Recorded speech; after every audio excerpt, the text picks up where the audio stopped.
Ram Ram everybody.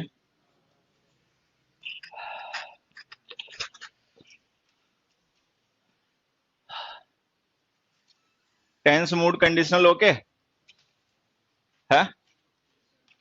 Last topic conditional पढ़ा था ना। चलो,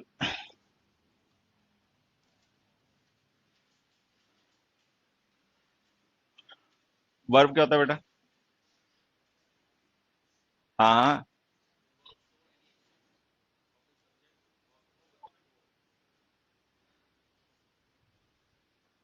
वर्ब क्या होता है बेटा?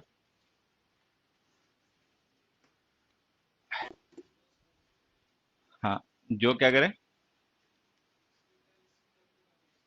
सेंटेंस को पूरा करे। खैर बात तो ये भी है। पड़ोसी, वर्ब क्या होता है?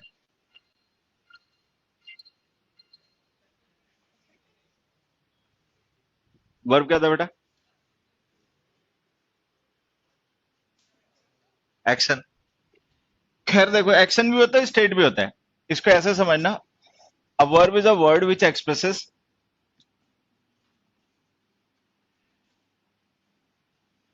बीइंग, डूइंग और हैपनिंग।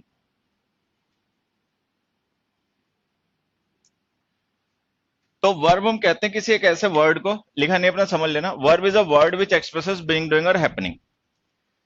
ऐसे वर्ड जो किसी वर्ब डूइंग या हैपनिंग को एक्सप्रेस करें उन्हें हम वर्ब कहते हैं, ठीक है। वैसे एक चीज और ध्यान रखना साथ में कि जो वर्ब होता है ना, इसका अक्सर हम इसे हिंदी वगैरह में पढ़ते हैं, हाँ, तो हम इसे क्रिया कहते हैं। लेकिन एक्चुअल में ये क्रिया होता नहीं है। क्रिया जो वर्ड होता है वो होता है एक्शन। वर्ब का जो अपना मीनिंग होता है ना, लिटरल, वो शब्द होता है। इसको ऐसे समझना, जैसे एक इंग्लिश में वर्ड होता है वर्बल, रीजनिंग पढ़ते हुए तुम लोग उसमें यूज होता होगा, वर्बल नॉन वर्बल। एक वर्ड होता है वर्बोस, और एक और होता है वर्बेटिम। अब जैसे इन वर्ड्स के मीनिंग अगर देखें तो वर्बल का मतलब हो गया related to words, related to words, of words. Verbose का मतलब क्या हो गया? Full of words, more than required words का यूज करना। वर्बेटिम का मतलब क्या हो गया? बहुत डेट है, वर्ड फॉर वर्ड। अब इन वर्ड्स के जो मीनिंग है ना, इनसे एक चीज तुम्हें समझ में आ जानी चाहिए कि वर्ब का अपना मतलब शब्द होता है, लेकिन ये वो शब्द होता है जो किसी एक्शन को रिप्रेजेंट करता है, ठीक है। तो कई बार हम क्या कहते हैं, वर्ब को ही शब्द कहते हैं, मतलब वर्ब को क्रिया कह देते हैं, लेकिन हमने ध्यान देना, वर्ब और एक्शन दो वर्ड है। वर्ब का मतलब शब्द होता है, और ये वो शब्द होता है जो किसी एक्शन को रिप्रेजेंट करता है, ठीक है, क्योंकि एक्शन जो होता है वो सबसे इंपॉर्टेंट पार्ट होता है हमारे सेंटेंस का। तो उसको जो रिप्रेजेंट करने वाले वर्ड्स होते हैं उन्हीं को वर्ब कहते हैं। तो वर्ब का अपना लिटरल मीनिंग हमेशा शब्द होता है, उसका मतलब क्रिया नहीं होता है। क्रिया मतलब एक्शन का होता है, लेकिन वर्ड्स, वर्ब वो वर्ड्स होते हैं जो एक्शन को रिप्रेजेंट करते हैं। एक्शन का मतलब क्या माने? एक्शन का मतलब हम यहाँ पे मानते हैं डूइंग और हैपनिंग। हालांकि बीइंग को भी हमने साथ में लिख दिया, लेकिन बीइंग एक्शन नहीं होता। अब बीइंग, डूइंग और हैपनिंग में डिफरेंस क्या होगा, एग्जांपल से समझते हैं।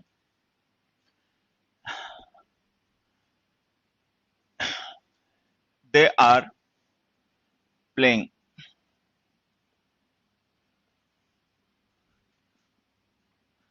इट इज रेनिंग,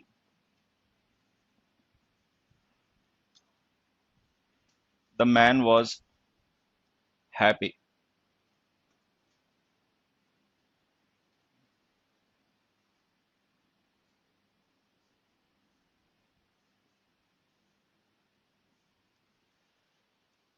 अब देखो, इन सेंटेंसेस में जो आर है और इज है, ये तो हेल्पिंग वर्ब है, हमने टेंस में पढ़ा होगा। ये हमारी वर्ब है, यहाँ पे रेनिंग और यहाँ पे प्लेइंग। अच्छा, यहाँ पे जो वॉज है ना, ये मेन वर्ब है। अगर ये हेल्पिंग वर्ब होती तो इसके बाद हमने कोई दूसरी वर्ब लिख रखी होती है, तो यहाँ पे ये वॉज जो है खुद ही मेन वर्ब है। अब इन वर्ड्स को हम वर्ब कह रहे हैं, लेकिन अगर हम वर्ब कह रहे हैं तो इसका मतलब ये वर्ड्स बीइंग, डूइंग, हैपनिंग को रिप्रेजेंट कर रहे होंगे। अगर हम ध्यान से देखें तो ये वर्ड्स किसे रिप्रेजेंट कर रहे हैं? सबसे पहले सेंटेंस में जो प्लेइंग वर्ड हमने लिखा है ना, ये एक्सप्रेस कर रहा है किसी डूइंग को। डूइंग का मतलब जिसमें कोई डूअर हो जो उस काम को परफॉर्म करता हो। तो जो प्लेइंग है ना वर्ड, ये एक डूइंग को एक्सप्रेस कर रहा है। डूइंग का मतलब किसी काम का किया जाना, और इसका डूअर जो है वो दे है। अच्छा, रेन वर्ब जो है इसमें कोई डूअर नहीं है, कोई इसको करने वाला नहीं है, ये हैपनिंग है। तो एक्शंस दो तरीके के, एक वो जिनमें कोई डूअर इन्वॉल्व होता है, एक वो जिनमें कोई डूअर नहीं होता है। Some things happen on their own and some things are done by others. तो ऐसे एक्शन जिनमें कोई डूअर इन्वॉल्व होता है वो डूइंग का एक्सप्रेशन होते हैं, जिनमें कोई डूअर इन्वॉल्व नहीं होता वो हैपनिंग का एक्सप्रेशन होते हैं। अब अगर हम इस वॉज वर्ब को देखें तो ये ना तो डूइंग है ना ये हैपनिंग है, बल्कि ये वर्ब केवल इस मैन की स्टेट डिस्क्राइब करने के लिए लिखी गई है। मतलब जो भी मीनिंग यहाँ पर है वो हैप्पी का मीनिंग है, इस वर्ब का अपना कोई मीनिंग है नहीं। ये वर्ब क्या कर रही है, इन दोनों को केवल जोड़ रही है। ठीक है, तो ये जो वर्ब हमने यहाँ पे यूज किया ना तो ये किसी डूइंग को एक्सप्रेस कर रही है, ना ही किसी हैपनिंग को एक्सप्रेस कर रही है। ये वर्ब इस मैन की स्टेट डिस्क्राइब करने के लिए यहाँ पे लिखी गई है, तो हम इसे कहेंगे स्टेटिव वर्ब या बीइंग। बीइंग का मतलब होता है स्टेट, अवस्था। तो कुछ वर्ब्स तो ऐसी होती हैं जो एक्टिविटीज को रेफर करती हैं। एक्टिविटी का मतलब होता है डूइंग या हैपनिंग, इन्हें हम कहते हैं एक्शन वर्ब्स। लेकिन कुछ वर्ब्स ऐसे भी होते हैं जो एक्शन को रिप्रेजेंट नहीं करती हैं, वो स्टेट वगैरह डिस्क्राइब करने के लिए लिखी जाती हैं और इन्हें हम कहते हैं स्टेटिव वर्ब्स। वो सब आगे पढ़ते रहेंगे तो धीरे धीरे जानते जाओगे। तो अभी ध्यान में रखना है कि वर्ब्स ऐसे वर्ड्स होते हैं जो बीइंग, डूइंग या हैपनिंग को एक्सप्रेस करते हैं, जिनमें से बीइंग जो होता है वो स्टेट होती है, कुछ वर्ब्स स्टेट डिस्क्राइब करती हैं, कुछ वर्ब्स एक्शन डिस्क्राइब करती हैं। एक्शन का मतलब होता है या तो डूइंग या हैपनिंग। तो ये वर्ब की डेफिनेशन हो गई, वर्ब के फंक्शन हो गए। अब हम समझ लेते हैं वर्ब के टाइप्स।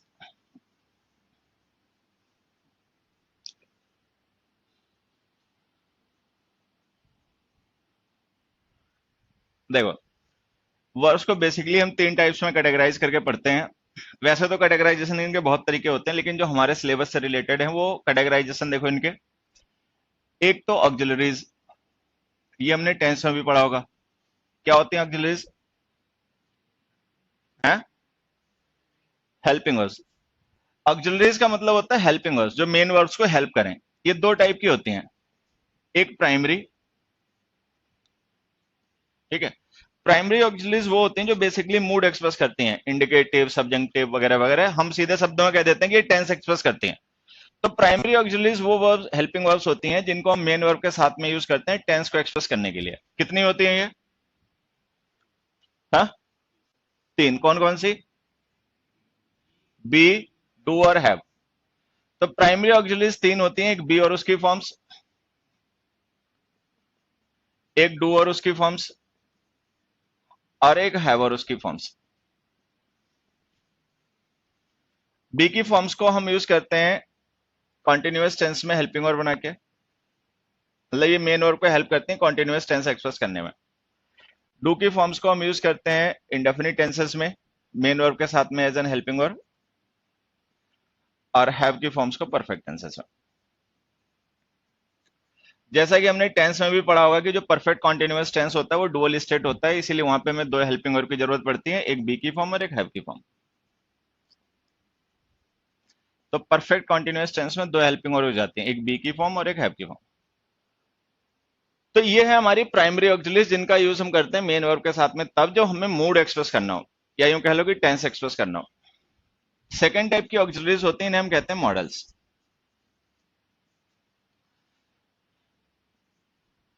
मॉडल्स हमारी वो ऑक्सिलरीज होती हैं जो कि टेंस या मूड एक्सप्रेस नहीं करती हैं, बल्कि स्पीकर की अपनी इंटेंशन को एक्सप्रेस करती हैं, intention of the speaker.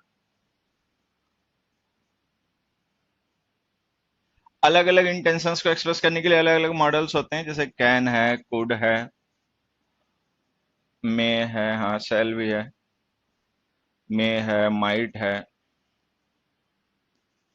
Will, cell,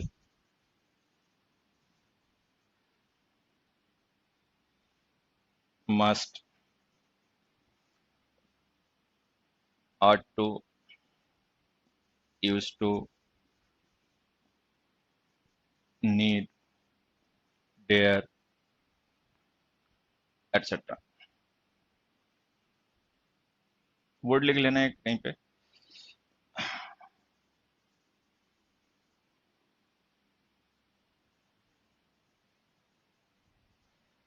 अब ये जो मॉडल्स है ना, इनका यूज हम आगे आने वाली क्लासेस में डिटेल में डिस्कस करेंगे। तो मॉडल्स हमारी वो ऑक्सिलरीज हो गई जिनको हम मेन वर्ब के साथ में यूज करते हैं स्पीकर की इंटेंशन एक्सप्रेस करने के लिए, intention of ability, intention of permission, intention of necessity वगैरह वगैरह।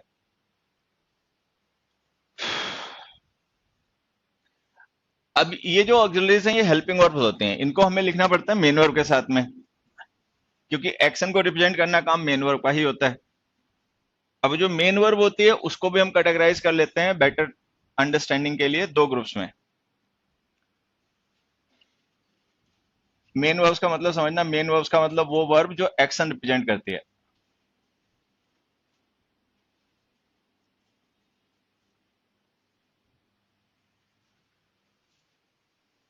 अच्छा, कैटेगराइज इन्हें भी हम दो ग्रुप्स में कर देते हैं, एक ट्रांसिटिव और एक इंट्रांसिटिव।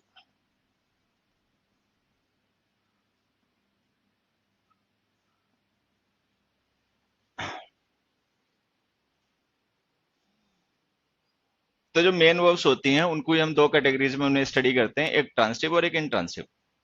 ट्रांसिटिव मेन वर्ब्स वो जिनके साथ में ऑब्जेक्ट्स यूज होते हैं, इंट्रांसिटिव वो जिनके साथ ऑब्जेक्ट्स नहीं यूज होते हैं।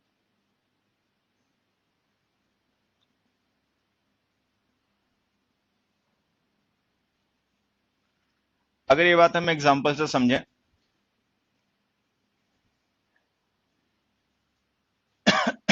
ही sang a song और ही sang sweetly।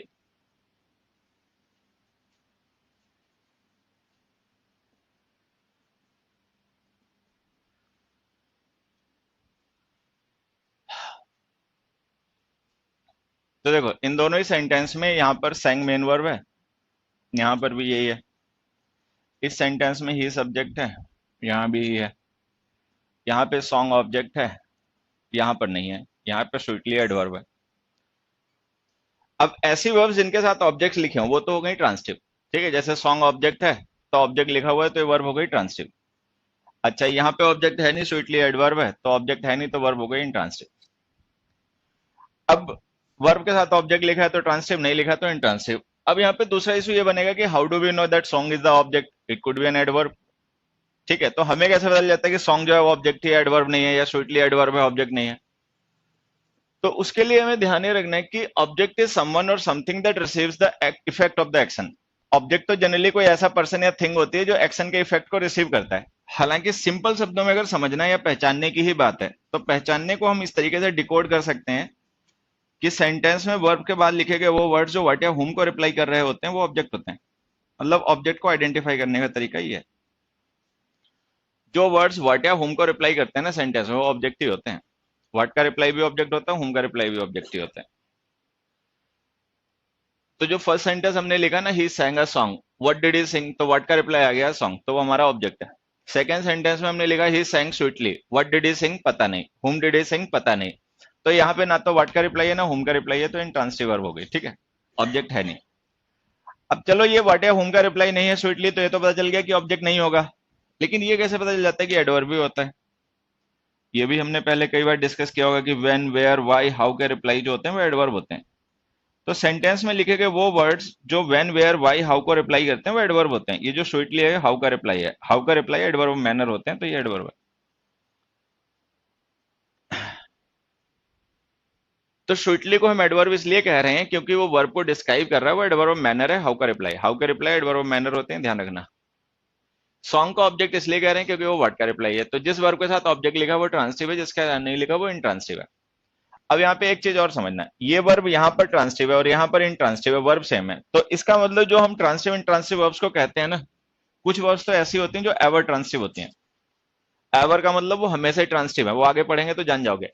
कुछ ऐसी होती हैं वो हमेशा ही इंट्रांसिटिव है। ज्यादातर वर्ब्स ऐसी होती हैं हम उन्हें इधर वे यूज कर सकते हैं, ट्रांसिटिवली या इंट्रांसिटिवली। तो सेंग एक ऐसी वर्ब है, अपने चाहे ट्रांसिटिवली या इंट्रांसिटिवली कैसे भी यूज कर लो। इस सेंटेंस में हमने इसको ट्रांसिटिवली यूज किया, इसमें इंट्रांसिटिवली यूज किया।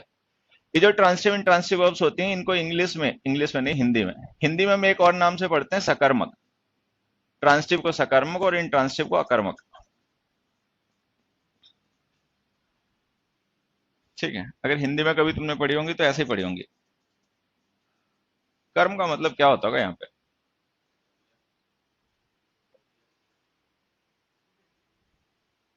पीछे बढ़ा। जैसे हमने बच्चे इसको सकर्मक का, इसको अकर्मक का, तो यहाँ पे कर्म का मतलब क्या होना चाहिए? हाँ, एक्शन, पड़ोसी। एक्टिंग करेगा कि बोलेगा भी? तेरा मुंह पीछे बैठा। बेटा इसमें सकर्मक में कर्म का मतलब क्या होना चाहिए? अकर्मक में सकर्मक में कर्म का मतलब क्या होना चाहिए? हाँ। अब देखो वैसे तो कर्म का मतलब एक्शन ही होता है, लेकिन जब हम वर्ब को डिस्क्राइब करने के लिए कर्मक सकर्मक यूज करते हैं ना, तो इनका मतलब ऑब्जेक्ट होता है। ये हिंदी व्याकरण का कारक होता है। हिंदी व्याकरण में जो कारक तुमने पढ़े होंगे ना, कर्ता कर्म अपादान संप्रदान, ठीक है, ये वही होता है। तो जब हम सकर्मक अकर्मक कहते हैं तो यहाँ पे कर्म का मतलब काम नहीं होता, यहाँ पे कर्म का मतलब था ऑब्जेक्ट। जिस वर्ब के साथ ऑब्जेक्ट है वो सकर्मक है, मतलब ट्रांसिटिव है। जिसके साथ नहीं है वो इंट्रांसिटिव है, कर्मक। ठीक। अभी जो ट्रांसिटिव इंट्रांसिटिव को डिफरेंशिएट करना हमने सीखा है ना, इसको थोड़ा सा अप्लाई करके देखते हैं कुछ क्वेश्चंस में। The man stopped near the car.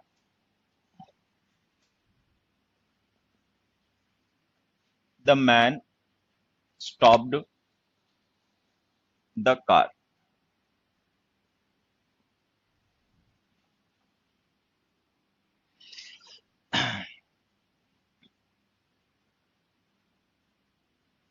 This man grows cotton on his farms.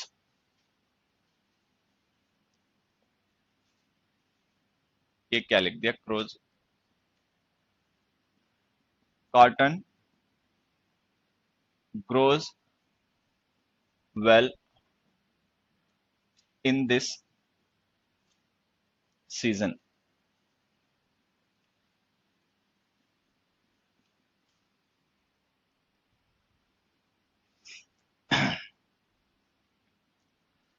We fly, we के चिल्ड्रन लिख दो।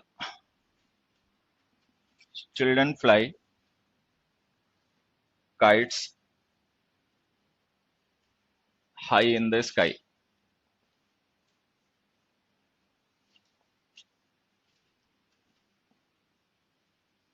Kites, ये छोड़ो।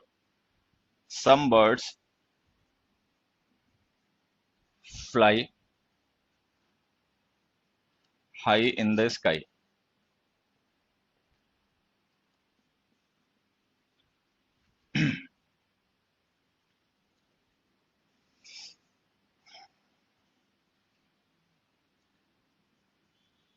The news is spread throughout the city. Throughout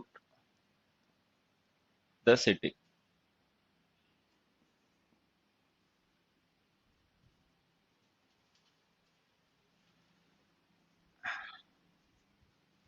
Some boys spread this news everywhere.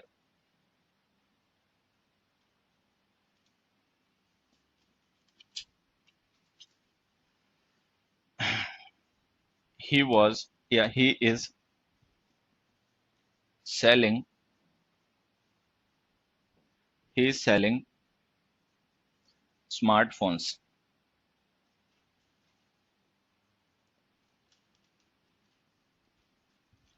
This phone is selling like hotcake. अब देखो इन sentences में ऐसा नहीं कोई मिस्टेक वगैरह हो गई, कुछ गलत नहीं लिखा है, बस ये पता करना है, मतलब ये सेंटेंस हमने इसलिए लिखे हैं कि हम ये पता कर पाए कि इन सेंटेंसेस में यूज किए गए वर्ब्स ट्रांसिटिव हैं या इंट्रांसिटिव। वर्ब्स को मैं अंडरलाइन कर रहा हूं, बाकी पता अपने आप करना है कि ये ट्रांसिटिव है या इंट्रांसिटिव। तो इन सेंटेंसेस में लिखे गए वर्ब्स का एक बार ये पता लगाओ कि ये ट्रांसिटिव है या इंट्रांसिटिव।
चलो बताओ, सबसे पहले सेंटेंस में लिखे हुए ट्रांसिटिव या इंट्रांसिटिव?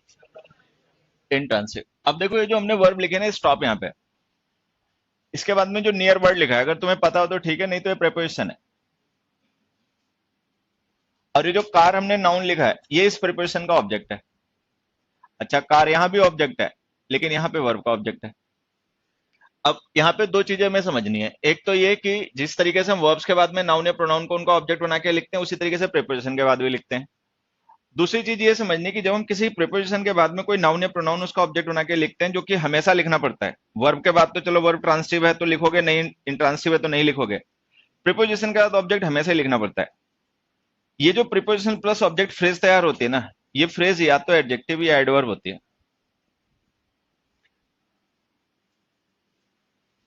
अब अगर वो फ्रेज विच या व्हाट काइंड ऑफ को रिप्लाई कर रही है तब तो वो एडजेक्टिव फ्रेज है। अगर हम कभी भी कोई प्रीपोजिशन लिखेंगे तो उसके बाद हमेशा हमें उसका ऑब्जेक्ट लिखना पड़ेगा। वो जो प्रीपोजिशन और ऑब्जेक्ट हैं वो मिलके या तो एडजेक्टिव बन जाएंगे या एडवर्ब बन जाएंगे। अगर वो विच या व्हाट काइंड ऑफ को रिप्लाई करें तो वो एडजेक्टिव है। अगर वो व्हेन वेयर व्हाई हाउ को रिप्लाई करें तो फिर वो एडवर्ब है।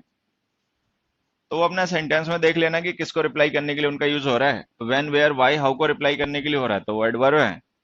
विच व्हाट काइंड ऑफ को रिप्लाई करने के लिए हो रहा है तो वो एडजेक्टिव है।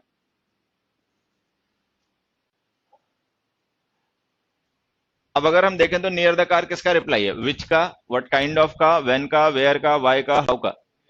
वेयर का, तो वो एडवर्ब ऑफ प्लेस है। जो व्हेन का रिप्लाई होते हैं ना वो होते हैं एडवर्ब ऑफ टाइम। वेयर का रिप्लाई होते हैं एडवर्ब ऑफ प्लेस। वाई का रिप्लाई होते हैं एडवर्ब ऑफ रीजन या एडवर्ब ऑफ पर्पस। हाउ का रिप्लाई होते हैं एडवर्ब ऑफ मैनर। तो वो जो नियर द कार हमने फ्रेज लिखी है ना, वो फ्रेज, फ्रेज का मतलब समझ लेना, फ्रेज होता है ग्रुप ऑफ वर्ड्स, ठीक है। तो जो नियर द कार पूरा ग्रुप ऑफ वर्ड है ना, वो एक एडवर्ब है, एडवर्ब ऑफ प्लेस वेयर का रिप्लाई। तो चूंकि वहां पे कोई ऑब्जेक्ट है नहीं, वो जो ऑब्जेक्ट है वो प्रिपोजिशन का है, वर्ब का अपना ऑब्जेक्ट है नहीं, तो वर्ब हो गई intransitive. The man stopped near the car. अच्छा, यहाँ पे जो कार है वो वर्ब का ही ऑब्जेक्ट है और व्हाट का रिप्लाई भी है। The man stopped what, what did he stop, the what का रिप्लाई आ गया द कार, तो ये वर्ब हो गई हमारी ट्रांसिटिव। फिर नेक्स्ट में आ जाते हैं, this man grows what, what does he grow, तो व्हाट का रिप्लाई आ गया कॉटन, ठीक है, तो ये ऑब्जेक्ट हो गया। अच्छा, अगर यहाँ पे ऑब्जेक्ट लिखा हुआ है तो वर्ब हो गई ट्रांसिटिव। फिर हमने लिखा कॉटन ग्रोज, ठीक है। अब व्हाट का रिप्लाई अगर देखें तो कॉटन है, लेकिन ये कॉटन ऑब्जेक्ट नहीं हो सकता क्योंकि ये सेंटेंस का सब्जेक्ट है।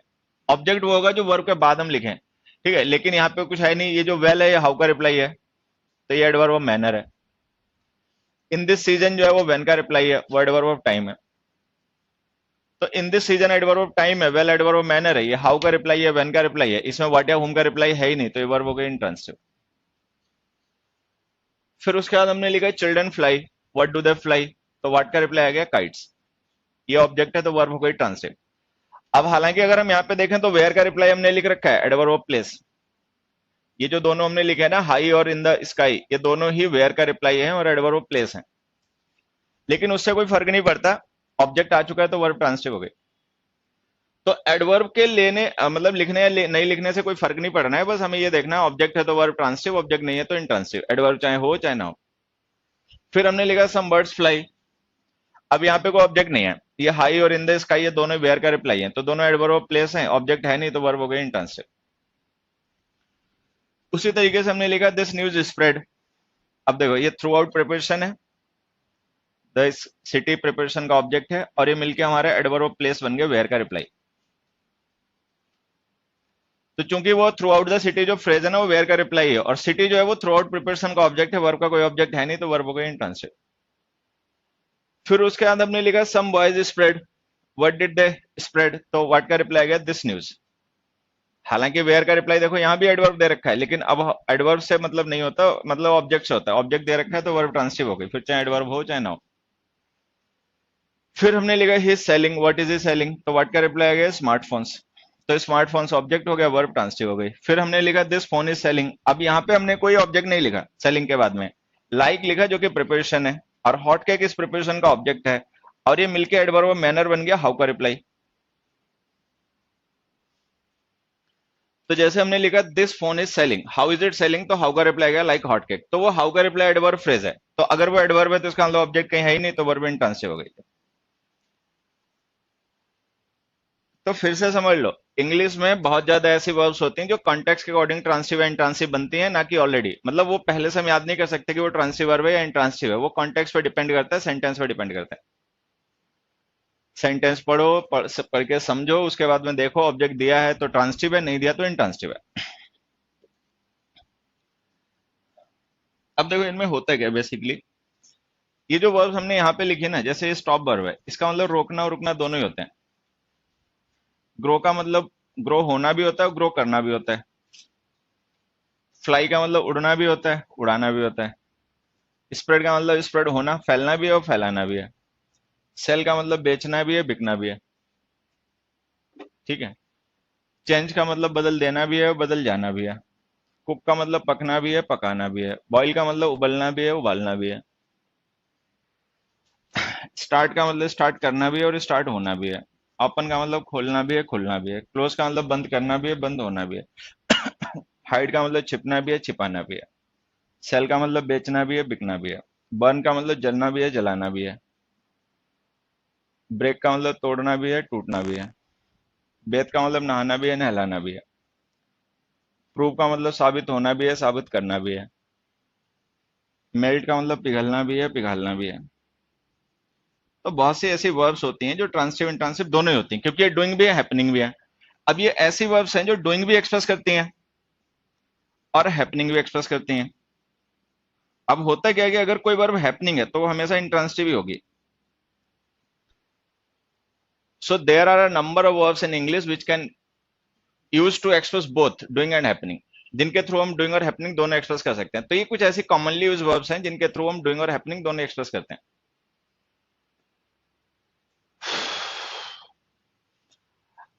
अब एक तो सेंटेंस का कॉन्टेक्स्ट होता है, उसे पढ़ोगे तो जान जाओगे कि वर्ब डूइंग एक्सप्रेस कर रही है, हैपनिंग कर रही। नहीं तो एक दूसरा तरीका ये होता है कि वर्ब के साथ लिखा गया सब्जेक्ट देखो, अगर वो उसका डूअर हो सकता है तो डूइंग है, नहीं तो हैपनिंग है।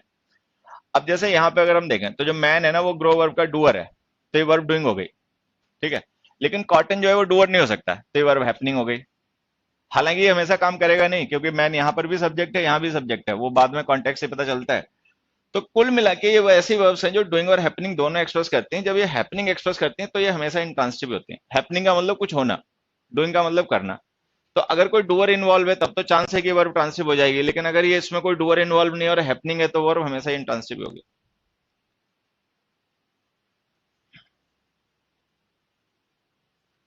अब अगर ये बातें क्लियर हो गई हो तो इन पे देखो एक दो examples. It will never happen,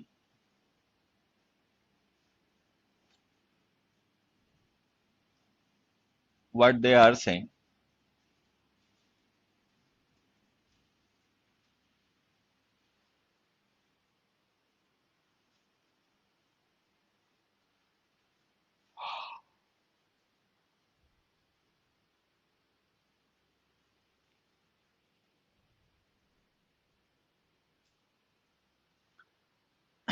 ए, उसको जगह पीछे कोने में बैठा। बेटा क्लॉज क्या होता है? क्लॉज की डेफिनेशन बताओ।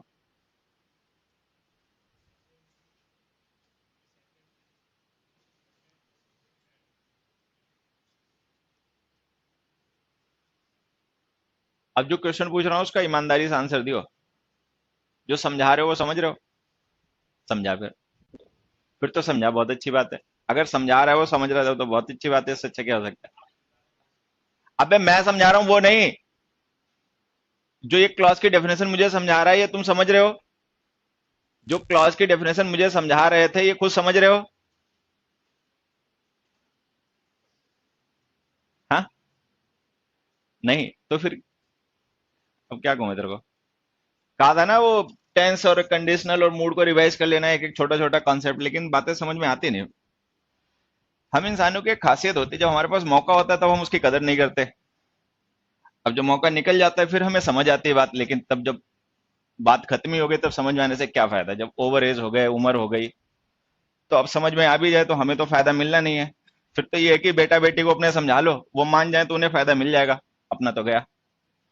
तो जब कह दिया कि मूड और टेंस और क्या था वो तीसरा, कंडीशनल, रिवाइज करके आना, क्यों नहीं पढ़ के आया? अभी बात समझ में आएगी नहीं ना, बाद में समझ में आएगी कि उस समय पढ़ लियो तो बढ़िया रहता। तो बता पड़ोसी, क्लॉज क्या होता है? हाँ, क्लॉज कितने टाइप के होते हैं?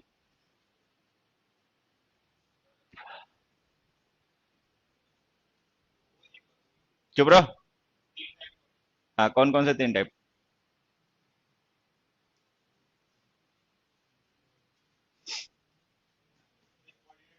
हम्म।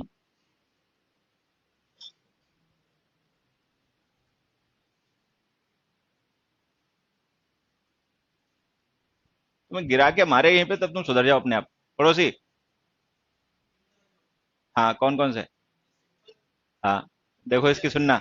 सिंपल और अच्छी क्वालिटी का मिल गया है।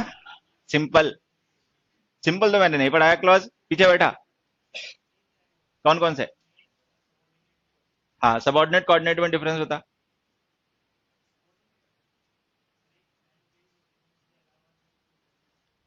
जो फैन बॉयज कंजंक्शन के साथ लिखे गए क्लॉजेस होते हैं वो होते हैं coordinate. Other than fan boys conjunction के साथ लिखे गए होते हैं वो होते हैं सबऑर्डिनेट। ये तो हो गई पहचानने की बात। अब उनके फंक्शन में डिफरेंस बता। सबऑर्डिनेट क्लॉजेस का क्या यूज होता है सेंटेंस में, और कोऑर्डिनेट क्लॉजेस का क्या होता है?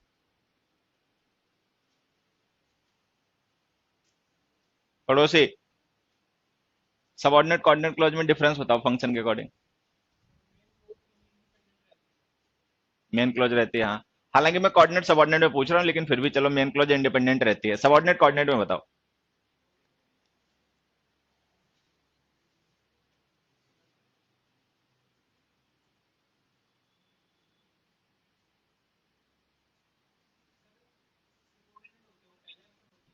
हाँ, तेरा मुंह। देखो, कोऑर्डिनेट क्लॉजेस इंडिपेंडेंट होती हैं, वो एक इंडिपेंडेंट एक्शन होती है जिनको मेन क्लॉज का लिख दिया जाता है। लेकिन जो सबऑर्डिनेट क्लॉजेस होते हैं ना, वो डिपेंडेंट होते हैं। अच्छा, वो जो सबऑर्डिनेट क्लॉजेस होते हैं वो एडजेक्टिव, एडवर्ब या नाउन होती हैं, ये पढ़ा था। अभी जो व्हाट कंजंक्शन होता है ना, इसके साथ लिखी क्लॉज हमेशा नाउन होती है, बस ये ध्यान रखना है। रिवीजन करते रहा करो भैया, जो पढ़ाया जाता है तभी ज्यादा फायदा मिलेगा। अब भूलते जाओगे पीछे पढ़ाया हुआ तो कम फायदा मिलेगा। तो ये जो हमने लिखी ना व्हाट दे आर सेइंग, ये हमारी सबऑर्डिनेट क्लॉज है। ठीक है, और ये सबऑर्डिनेट क्लॉज नाउन है। व्हाट के साथ लिखी हुई क्लॉजेस होती हैं वो नाउन होती है, ध्यान रखना। व्हाट प्रोनाउन होता है, उसके साथ लिखी हुई क्लॉज नाउन होती है।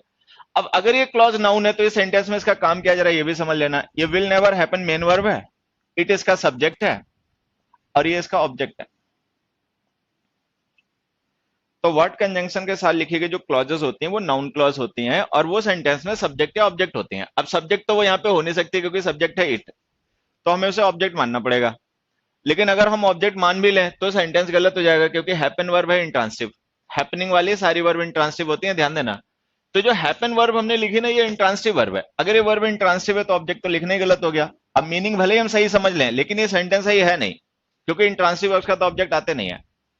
तो इसको अपना ऐसे सही करना। What they are saying will never happen. अब देखो हमने क्या किया, वो जो हमारी नाउन क्लॉज थी जिसको हमने ऑब्जेक्ट बना के यूज कर रखा था इंट्रांसिटिव वर्ब के साथ में, उसको सब्जेक्ट बना लिया।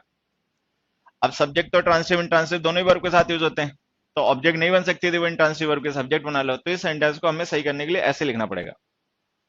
What they are saying will never happen, तो विल नेवर हैपन हमारा प्रेडिकेट हो गया, व्हाट दे आर सेइंग उसका सब्जेक्ट हो गया।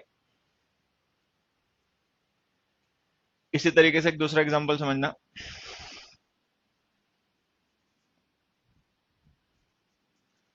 It did not occur as they had planned. It did not occur as they had planned.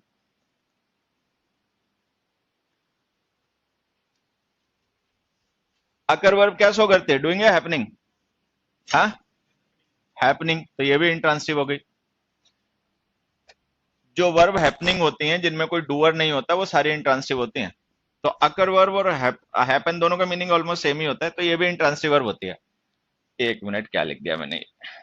What लिखना, what they had planned. अब ये जो व्हाट दे हैड प्लान्ड हमने सबऑर्डिनेट क्लॉज लिखी है, फिर से ऑब्जेक्ट बन गई। लेकिन चूंकि वर्ब इंट्रांसिटिव है तो ऑब्जेक्ट आ नहीं सकता। ठीक है, तो इसको हम ऐसे लिखेंगे, what they had planned, what they had planned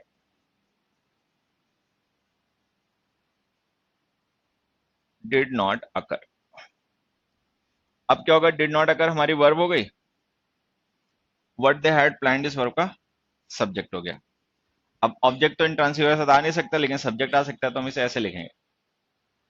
तो यहाँ पे हमें ध्यान ये रखना है कि जो इंट्रांसिटिव वर्ब्स होती हैं उनके साथ में ऑब्जेक्ट्स नहीं लिखने चाहिए। हैपनिंग एक्सप्रेस करने वाली सारी वर्ब इंट्रांसिटिव ही होती हैं। जो वर्ब्स हैपनिंग एक्सप्रेस करती हैं वो सारी इंट्रांसिटिव होती हैं। हाँ हाँ बेटा। हाँ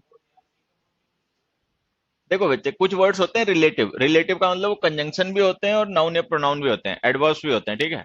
तो ये जो डब्ल्यू एच फैमिली वर्ड्स होते हैं ना, ये केवल कंजंक्शन नहीं होते, ये प्रोनाउन और एडवर्ब्स भी होते हैं। तो ये दो काम करते हैं, कनेक्ट भी करते हैं और साथ ही साथ में सब्जेक्ट ऑब्जेक्ट का भी काम करते हैं। व्हाट ऑब्जेक्ट है सेइंग वर्ब का, इसमें है प्लान्ड वर्ब का। तो जो डब्ल्यू एच फैमिली वर्ड्स हम यूज करते हैं ना कंजंक्शन बना के, ये डुअल रोल में होते हैं।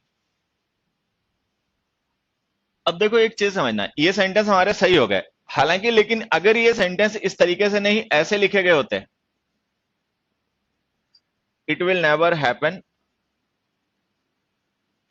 एज दे आर सेइंग, तो भी सही हो जाते। अगर हम इस सेंटेंस को ऐसे लिख देते हैं ना, it will never happen as they are saying, तो भी ये सेंटेंस सही हो जाता है। अब देखो, इट सब्जेक्ट हो गया, विल नेवर हैपन वर्ब हो गई, ठीक है। और एज दे आर सेइंग जो हमने लिखा है, ये एडवर्ब क्लॉज है हाउ का रिप्लाई।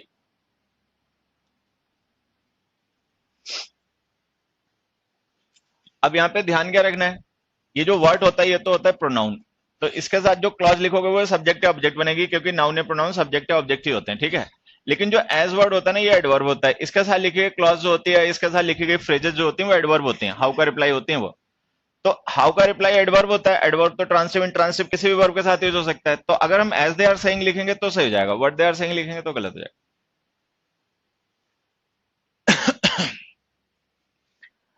अब यहाँ पे एक चीज और सोचना, या सोचना क्या, मैं ही पहले पूछता हूँ।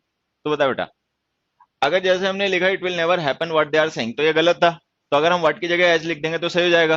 तो हमने व्हाट की जगह एज क्यों नहीं लिख दिया, उसको क्लॉज को पहले क्यों लिखा, इतनी मेहनत क्यों की, व्हाट की जगह एज लिख देते तो सही हो जाता। जल्दी बोल, तू कुटेगा किसी दिन, समझा। पड़ोसी, पड़ोसी, पड़ोसी, पड़ोसी, सभी ले हुए हैं क्या, पीछे बैठा हो, रेड कैप, पड़ोसी, पड़ोसी, नहीं पता। चल क्वेश्चन बता, मैंने क्या पूछा।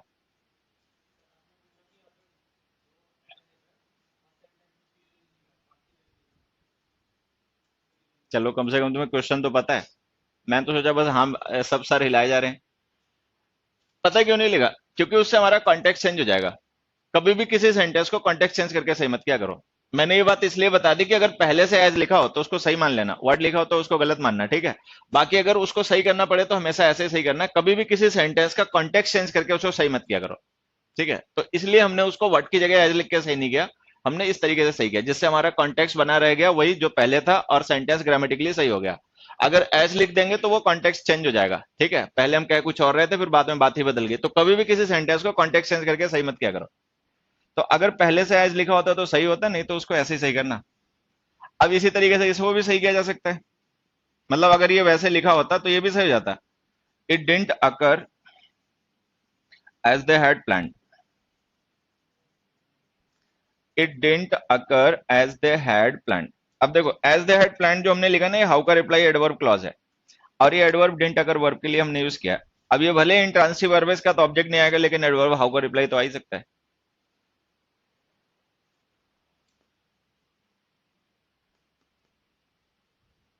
तो एक तो इस तरीके के क्वेश्चन है, इनका ध्यान रखना। और देखो,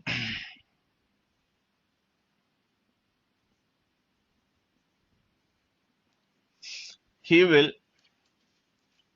easily qualify in this test।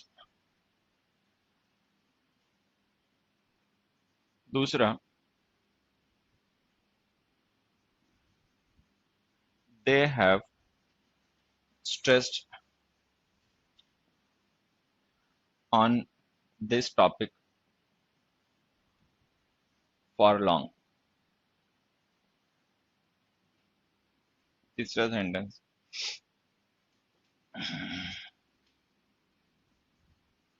I cannot afford to this costly a watch.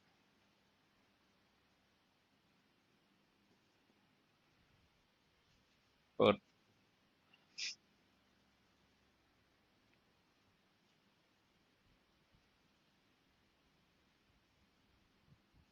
some people are demanding for quick solution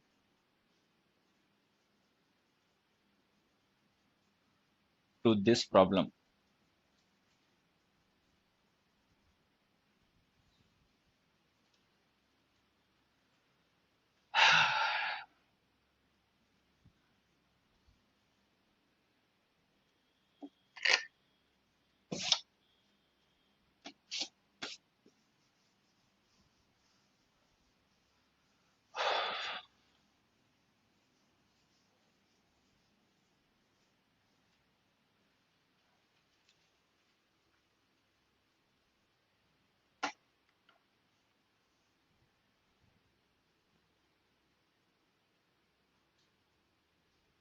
ये सेंटेंस पढ़ो और पता करो सही है या गलत है, और अगर गलत हो तो क्या करने से सही हो जाएंगे।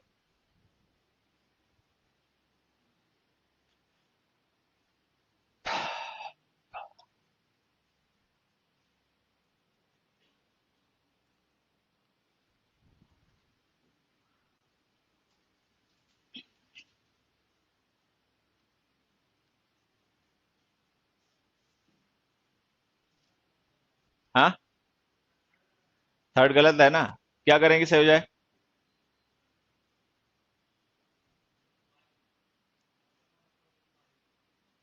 Two by this costly car, मतलब अच्छा ठीक है, हाँ भाई खरीद नहीं सकते इतनी महंगी वॉच, बाकी सही है।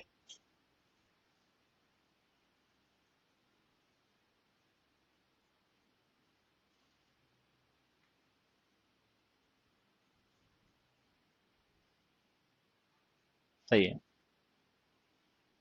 इधर आ दो। एक हमने सेंटेंस लिखा, ही डाइड डैश देम, और लिखा ही किल्ड डैश देम। क्या इस देम को, मतलब ये जो प्रोनाउन देम है, क्या इस देम प्रोनाउन को इन दोनों वर्ब के साथ में ऑब्जेक्ट बना के लिखा जा सकता है? देखो देखो, he died them, he killed them, क्या हम देम को दोनों वर्ब का ऑब्जेक्ट बना के लिख सकते हैं? हाँ, अरे भाई बोलते क्यों नहीं, क्या इस देम को इस डाई और किल दोनों वर्ब के साथ ऑब्जेक्ट बना के लिख सकते हैं? दोनों के साथ नहीं लिख सकते, किसी एक के साथ, डाइट के साथ नहीं लिख सकते, हाँ, कि किल्ड के साथ नहीं लिख सकते, हाँ, इसके साथ लिख सकते हैं ऑब्जेक्ट बना के, इसके साथ नहीं लिख सकते। ऐसा क्या वजह है कि इसके साथ नहीं लिख सकते, इसके साथ लिख सकते हैं? आंसर यही है, लेकिन मैं जानना ही चाहता हूं कि ऐसा क्या है कि किल के साथ में हम इसे ऑब्जेक्ट बना के लिख सकते हैं, डाई के साथ में नहीं लिख सकते हैं, ऐसा क्यों?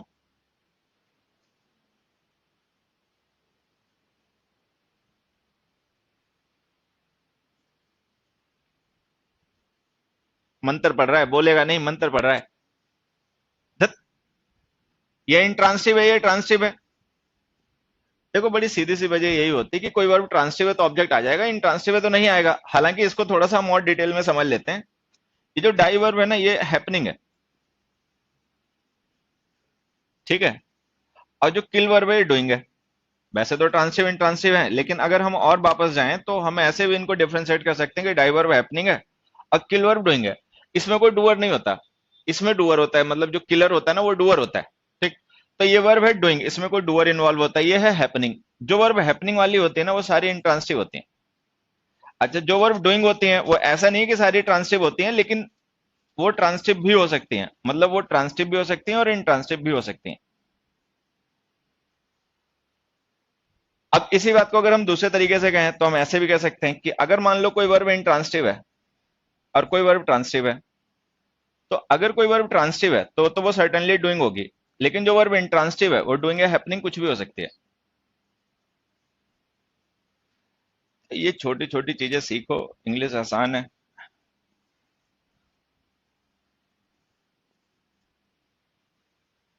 तो इन दोनों में से चाहे तुम्हें ये बात समझ में आ जाए चाहे वो बात समझ में आ जाए, समझनी पड़ेगी। तो ऐसी वर्ब्स जो डूइंग होती हैं वो हमेशा, मतलब वो ट्रांसिटिव या इंट्रांसिटिव कुछ भी हो सकती हैं। देख लो उसके बाद व्हाट या हुम के रिप्लाई की जरूरत है तो ट्रांसिटिव है, नहीं जरूरत है तो इंट्रांसिटिव है। अच्छा, जो वर्ब हैपनिंग है वो हमेशा बाय डिफॉल्ट इंट्रांसिटिव ही होती हैं। तो डाई वर्ब हैपनिंग है तो ऐसे बदल गया, इंट्रांसिटिव है तो ऑब्जेक्ट आएगा नहीं। किल वर्ब है डूइंग, अब अगर ये डूइंग वर्ब है तो देख लो इसके बाद व्हाट या हुम के रिप्लाई की जरूरत पड़ेगी या नहीं। मान लो ये सेंटेंस हम केवल इतना लिखें, ही किल्ड डैश, तो इसका मीनिंग कंप्लीट होगा या इनकम्प्लीट? अरे अगर केवल इतना ही लिखे ही किल्ड और उसके आगे कुछ ना लिखे तो मीनिंग कंप्लीट है इनकम्प्लीट? इनकम्प्लीट ही रहेगा, क्योंकि अगर उसने किल किया तो कोई तो रहा होगा जिसको किल किया गया है, तो वो ऑब्जेक्ट बनेगा। तो ये वर्ब इंट्रांसिटिव, मतलब ट्रांसिटिव है, इसको ऑब्जेक्ट की जरूरत है। जिन वर्ब्स के बाद व्हाट या होम के रिप्लाई की जरूरत पड़े वो ट्रांसिटिव होती हैं। तो हम इसका डायरेक्ट ऑब्जेक्ट लिख देंगे देम। अच्छा, डाई वर्ब हैपनिंग है, उसको व्हाट या होम के रिप्लाई की जरूरत ही नहीं है, तो ये इंट्रांसिटिव वर्ब है, देम लिखोगे तो गलत हो जाएगा। इस सिचुएशन में अब हमें लिखनी पड़ेगी प्रिपोजिशन। अब वो जो हम प्रिपोजिशन लिखेंगे वो प्रिपोजिशन क्या करेगी, इस नाउन का, मतलब इस प्रोनाउन का और इस वर्ब का रिलेशन शो करेगी। अलग अलग रिलेशंस के लिए अलग अलग प्रिपोजिशन यूज होती हैं। जो भी लॉजिकल हो उनमें से किसी को भी लिख दो, मतलब जो लॉजिकल हो सकती है प्रिपोजिशन, जो लॉजिक के अकॉर्डिंग सही हो सकते हैं, उनमें से जो चाहे लिख दो।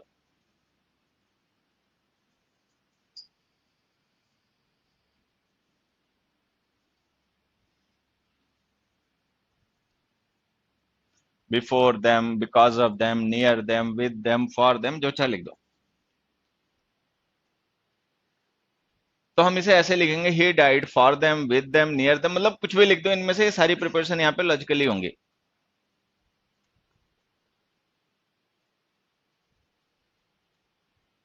अब इन क्वेश्चन पे वापस आते हैं। आ जाओ फिर से वापस एक बार। ये सेंटेंस मैंने केवल इतना ही लिखा है, ये मीनिंग कंप्लीट है इनकम्प्लीट? इसी को बोलने दो, उसी को बोलने दो। ही विल इजिली क्वालिफाई, अगर सेंटेंस इतना ही लिखे आगे कुछ ना लिखे, कंप्लीट है इनकम्प्लीट? इनकम्प्लीट बताना पड़ेगा व्हाट क्वालिफाई। तो अगर किसी वर्ब के बाद में व्हाट या हुम के रिप्लाई की जरूरत पड़े तो वो ट्रांसिटिव है इंट्रांसिटिव? है? अगर किसी वर्ब के बाद व्हाट या हुम के रिप्लाई की जरूरत पड़े तो वो वर्ब ट्रांसिटिव होती है या इंट्रांसिटिव? ट्रांसिटिव है, उसके बाद में क्या लिखते हैं, ऑब्जेक्ट या प्रिपोजिशन? ऑब्जेक्ट, तो ये दिस टेस्ट ऑब्जेक्ट आ जाएगा, ये इन प्रिपोजिशन गलत हो गए। फिर हमने लिखा दे हैव स्ट्रेस्ड। अब स्ट्रेस्ड लिखा हमने, they have stress, what have they stressed, क्या स्ट्रेस किया बताना पड़ेगा। तो कुछ तो ऑब्जेक्ट रहा ही होगा जिसको स्ट्रेस किया होगा, तो अगर ऑब्जेक्ट चाहिए इस वर्ब के बाद में तो वर्ब ट्रांसिटिव हो गई। ट्रांसिटिव हो गई तो डायरेक्ट ऑब्जेक्ट लिख दो दिस टॉपिक, और ये ऑन गलत हो गया। फिर हमने लिखा I can't afford, what what cantt I afford, क्या अफोर्ड नहीं कर सकता है बताना पड़ेगा, तो ये वर्ब ट्रांसिटिव है, उसको व्हाट के रिप्लाई की जरूरत है। तो दिस कॉस्टली वॉच जो है ये ऑब्जेक्ट हो गया, और ये प्रिपोजिशन गलत। फिर हमने लिखा some people are demanding, what are they demanding, क्या डिमांड कर रहे हैं वो लोग। अब अगर डिमांड कर रहे हैं तो ऑब्वियस बात है कोई तो ऑब्जेक्ट होगा जिसे डिमांड किया जा रहा है, तो इस वर्ब को व्हाट या हुम के रिप्लाई की जरूरत पड़ेगी, तो ये वर्ब ट्रांसिटिव है। ट्रांसिटिव वर्ब है तो डायरेक्ट ऑब्जेक्ट लिख दो, क्विक सॉल्यूशन। तो ये चारों सेंटेंस हमारे गलत थे, और ये इसलिए गलत थे क्योंकि हमने ट्रांसिटिव वर्ब्स के बाद में ऑब्जेक्ट के बजाय प्रीपोजिशन लिख दी। तो अब हमें यहां से समझना ये कि ऐसी वर्ब्स जिनके बाद में व्हाट या हुम के रिप्लाई की जरूरत पड़ती है वो ट्रांसिटिव होती है, डायरेक्ट ऑब्जेक्ट लिखा करो, प्रीपोजिशन नहीं।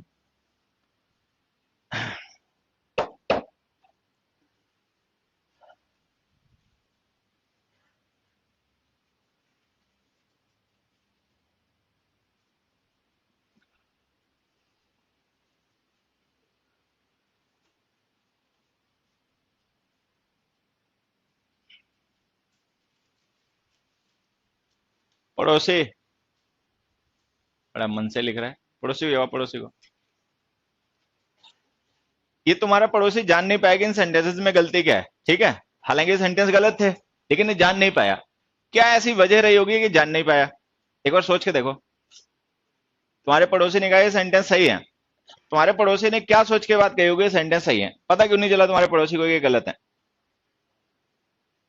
मतलब उस बंदे को खुद तो अपनी कमी पता नहीं चलेगी, किसी को भी अपनी कमी खुद तो पता नहीं चलती है। तुम्हें हो सकता है पता हो कि इसकी कमी क्या रही होगी, बताओ जरा एक बार।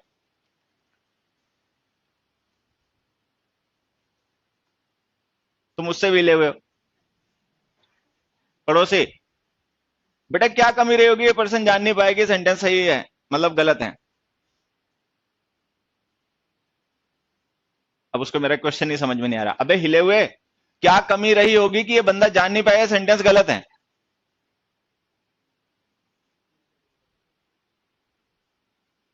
तू सबसे बड़ा है, समझे? ये जो कमी होती है ना, वो एक यूनिवर्सल कमी है जो नॉर्थ इंडिया में पाई जाती है सबके साथ, वो होती है ट्रांसलेशन, कि हम ट्रांसलेशन करते हैं, मीनिंग निकालते हैं। ठीक है, तो एक ही वजह है इन सेंटेंसेस को नहीं जान पाने की। अगर कोई नहीं जान पा रहा है सेंटेंस सही है गलत है, तो उसकी वजह बस एक ही होती है कि वो पर्सन ट्रांसलेट करके पता करना चाहता है कि सेंटेंस सही है गलत, मीनिंग निकाल के पता करना चाहता है। तो इस बंदे ने मीनिंग निकाले और मीनिंग के हिसाब से सब कुछ सेट था। ठीक है, कैसे सेट था देखना, वो इस टेस्ट में इजिली पास हो जाएगा। मे का मतलब इन होता है, लिख दिया। ठीक है, उन्होंने इस मामले पर जोर दिया, पर का मतलब ऑन होता है, लिख दिया। मैं इतनी महंगी कार को अफोर्ड नहीं कर सकता, को का मतलब टू होता है, वो भी लिख दिया। वो क्विक सोल्यूशन के लिए मांग कर रहे हैं, के लिए का मतलब फॉर होता है, इसलिए नहीं जान रहा। तो ये वो वजह होती है जिस वजह से हम इंग्लिश सीखने से चूक जाते हैं, कि जहां पर हमें इंग्लिश सीखनी चाहिए वहां पे मीनिंग निकालने लगते हैं, ट्रांसलेशन करने लगते हैं। तो इसलिए मैं पहली क्लास से कह रहा हूं कि मीनिंग ट्रांसलेशन से इंग्लिश नहीं कोई सीख पाया ना कभी सीख पाएगा। ये आदतें छोड़नी पड़ेंगी और ये छोटी छोटी बातें सीखनी पड़ेंगी, क्या डूइंग, क्या हैपनिंग, क्या ट्रांसिटिव, क्या इंट्रांसिटिव, क्या ऑब्जेक्ट, क्या एडवर्ब। सीख जाओगे तो इंग्लिश सीख जाओगे, नहीं तो बस याद करना पड़ेगा, सीख नहीं पाओगे। तो सीखने के लिए आदत छोड़नी पड़ेगी, मीनिंग और ट्रांसलेशन की वजह से हम सीखने से चूक जाते हैं। हमें लगता है मीनिंग निकालना आ गया इंग्लिश आ गई, ऐसा नहीं होता। एक ऐसे ही मतलब केवल बात को क्लियर करने के लिए एग्जांपल दे रहा हूं।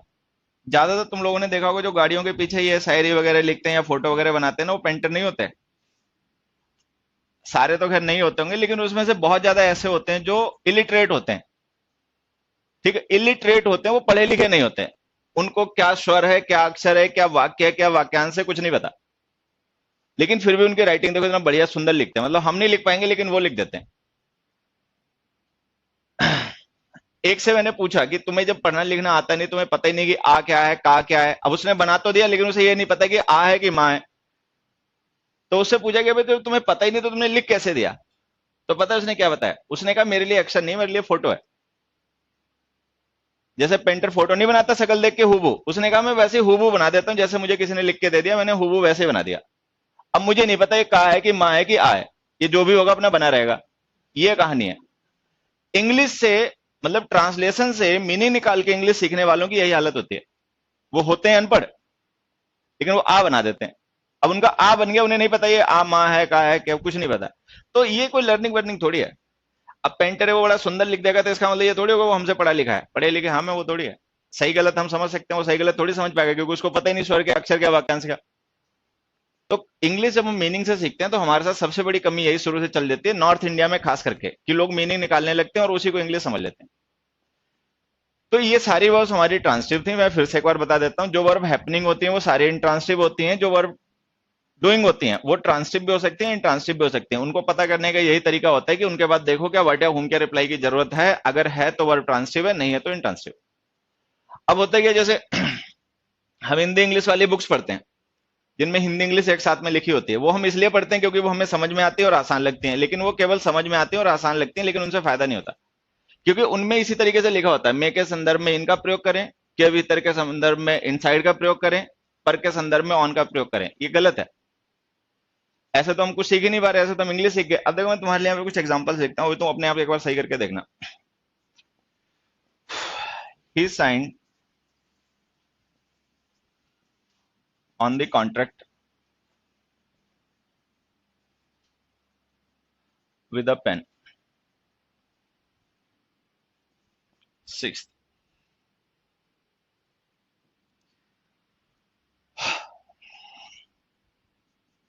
आई have never faced with such a problem.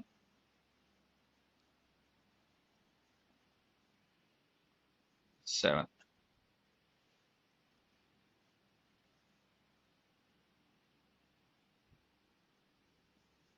our team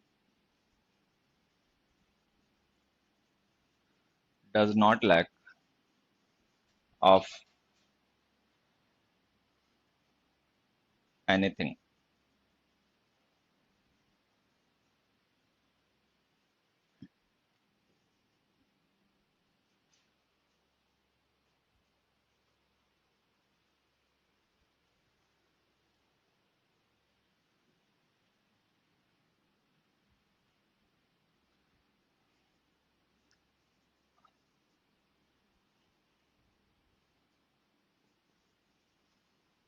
He shall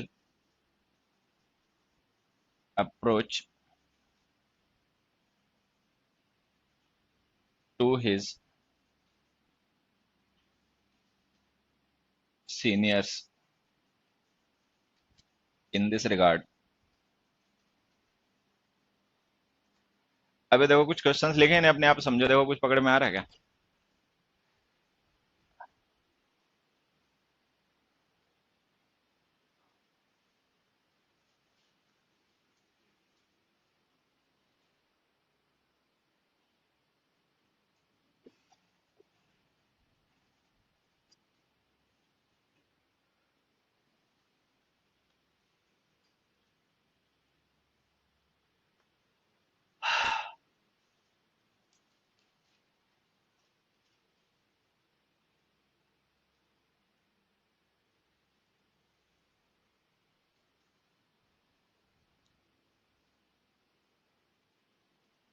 first sentence में क्या करेक्शन किया?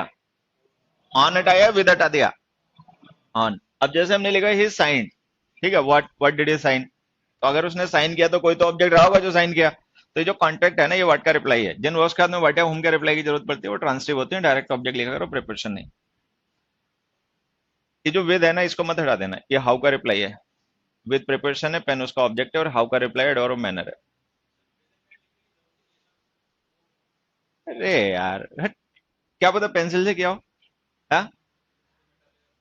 है कि नहीं? पेंसिल से किया हो, क्या पता, क्या पता डिजिटल साइन कर दिया हो। फिर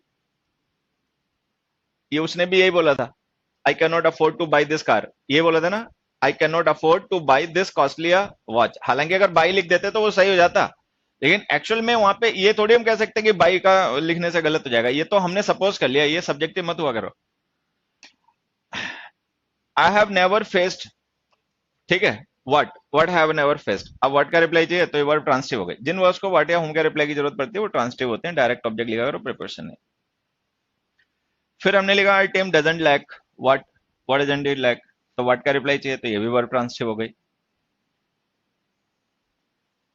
फिर हमने लिखा ही शैल अप्रोच होम शैल ही अप्रोच। अब चाहे व्हाट का रिप्लाई चाहिए हो होम का रिप्लाई चाहिए हो, वर्ब ट्रांसिटिव होती है, तो होम शैल ही अप्रोच, तो आंसर आ गया हिज सीनियर्स। तो ये ऑब्जेक्ट हो गया, वर्ब ट्रांसिटिव हो गई, no preparation required. Lack happening नहीं होती बच्चे, स्टेट होती है। लैक ना डूइंग होती है ना हैपनिंग होती है, स्टेट शो करने वाली वर्ब होती है। Stative verb transitive and transitive दोनों ही होती हैं। हैपनिंग होती है, इसमें कुछ हो रहा होता है? नहीं, ये ना डूइंग है ना हैपनिंग है, स्टेट होती है। तो खैर ये कुल मिला के तुम यहां से समझ पाओगे, जो वर्ड्स ट्रांसिटिव होते हैं उनके बाद डायरेक्ट ऑब्जेक्ट लिखा करो, प्रिपरेशन नहीं। और ये ट्रांसिटिव इंटेंसिव को पहचानना सीखना। और देखो क्वेश्चन एक आधा,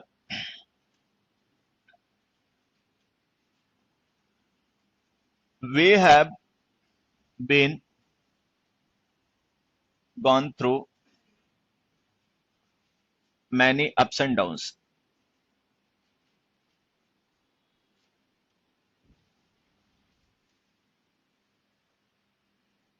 second,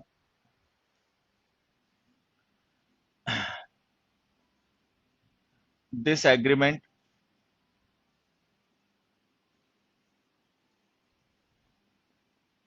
will be expired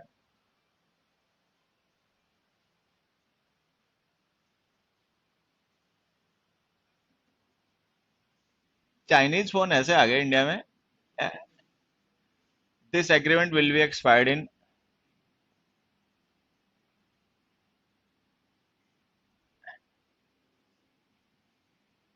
next month. Third देखो, many children have been died, या हैव बीन क्या वर्ड लिखो, word died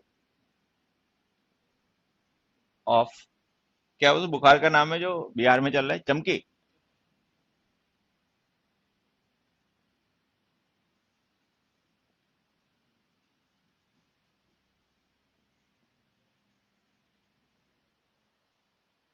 such phenomena are happened once in a century.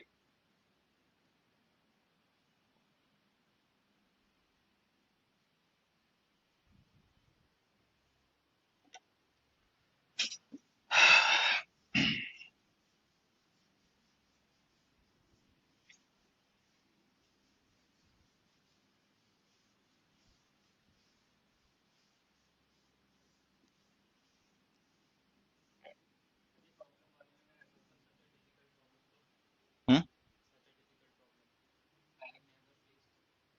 लिखा क्या था उसमें? हाँ तो सही होता, I have never face such a problem, तो भी सही होता। ऑब्जेक्ट होता है बेटा, such a difficult problem what का रिप्लाई है, व्हाट हैव नेवर फेस्ड। अब देखो ये कुछ क्वेश्चंस हैं यहाँ पे लिखे हुए, और इन सेंटेंसेस से भी हमें एक आधा एप्लीकेशन सीखना है वर्ब्स का। वो एप्लीकेशन क्या होगा अभी क्लियर हो जाएगा।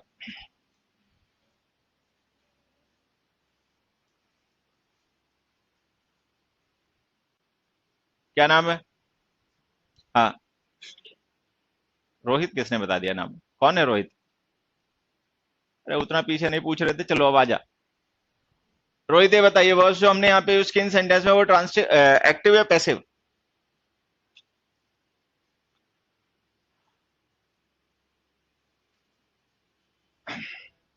सारी पैसिव या कुछ पैसिव कुछ एक्टिव भी हैं?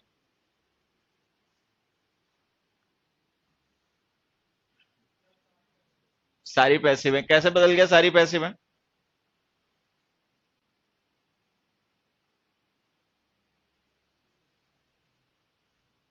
बेटा कैसे पता चल गया सारी पैसिव है?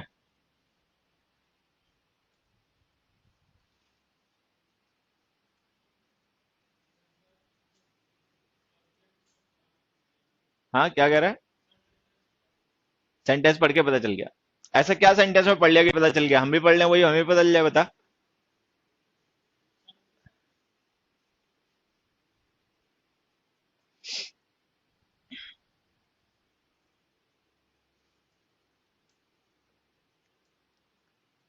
बे हिले हुए, बट आगे बैठा, रोहित के आगे। ये सारी वर्ब एक्टिव है या पैसिव? सारी या कुछ? कैसे पता चल गया? वर्ब की थर्ड फॉर्म लिख देंगे तो वर्ब पैसिव हो जाएगी। आई हैव इन्फॉर्म्ड देम, ये पैसिव हो गई। फिर पड़ोसी, अबे बोलेगा, तिरछे इशारों से देख रहा है, देखो तीसरी आंखों से देख रहा है। पढ़ लिख लिया करो कुछ से सिर्फ। Be plus third form passive होती है। अब देखो ये सारी वर्ब पैसिव है, और इनको पैसिव कहने की वजह ये है कि इनकी जो फॉर्म है ना वो पैसिव वर्ब वाली फॉर्म है। कोई भी वर्ब जो हम थर्ड फॉर्म में लिखते हैं बी की फॉर्म के बाद, तो वो हमेशा पैसिव ही होती है। बी की फॉर्म का मतलब होता है is am are was verb. अब जैसे गॉन से पहले हमने बीन लिखा, बी की फॉर्म में, तो वो पैसिव हो गया। एक्सपायर्ड भी वर्ब की थर्ड फॉर्म है, उससे पहले हमने बी लिखा, वो भी पैसिव हो गया। डाइड थर्ड फॉर्म है, उससे पहले वर्ब लिखा, वो भी बी की फॉर्म में, पैसिव हो गया। हैपेंड से पहले आर लिखा, आर भी बी की फॉर्म में, तो पैसिव हो गया। तो ये वर्ब पैसिव है, ये तो पहचानना बहुत आसान है, क्योंकि बी प्लस वर्ब की थर्ड फॉर्म हमेशा पैसिव ही होती है। अब बेटा रोहित तू दूसरा क्वेश्चन बता। ये जो वर्ब हमने यूज किए इन सेंटेंसेस में पैसिव बना के, ये ट्रांसिव है या इंट्रांसिव? जैसे गो वर्ब है, एक्सपायर है, डाई है, और हैपन है। हाँ, सारे या कुछ? हाँ, किसको छोड़ के? हैपन को छोड़ के बाकी सारी इंट्रांसिव है। तो चपकेगा। सबसे पहले आज यही बताया कि ये वर्ब इंट्रांसिव होती है। सबसे पहले इसी को समझाया, वो इसी को छोड़ रहे हैं। देखो ये जो तीनों वर्ब है ना, ये तो है हैपनिंग, इन्हें तो इंट्रांसिव होना ही होना है। अच्छा ये जो वर्ब है ना, ये डूइंग है, लेकिन हमने कहा कि ऐसा नहीं कि कोई वर्ब डूइंग है तो वो ट्रांसिटिव हो जाएगी। अगर उसको व्हाट या हूम के रिप्लाई की जरूरत है तो ट्रांसिटिव, नहीं तो इंट्रांसिटिव।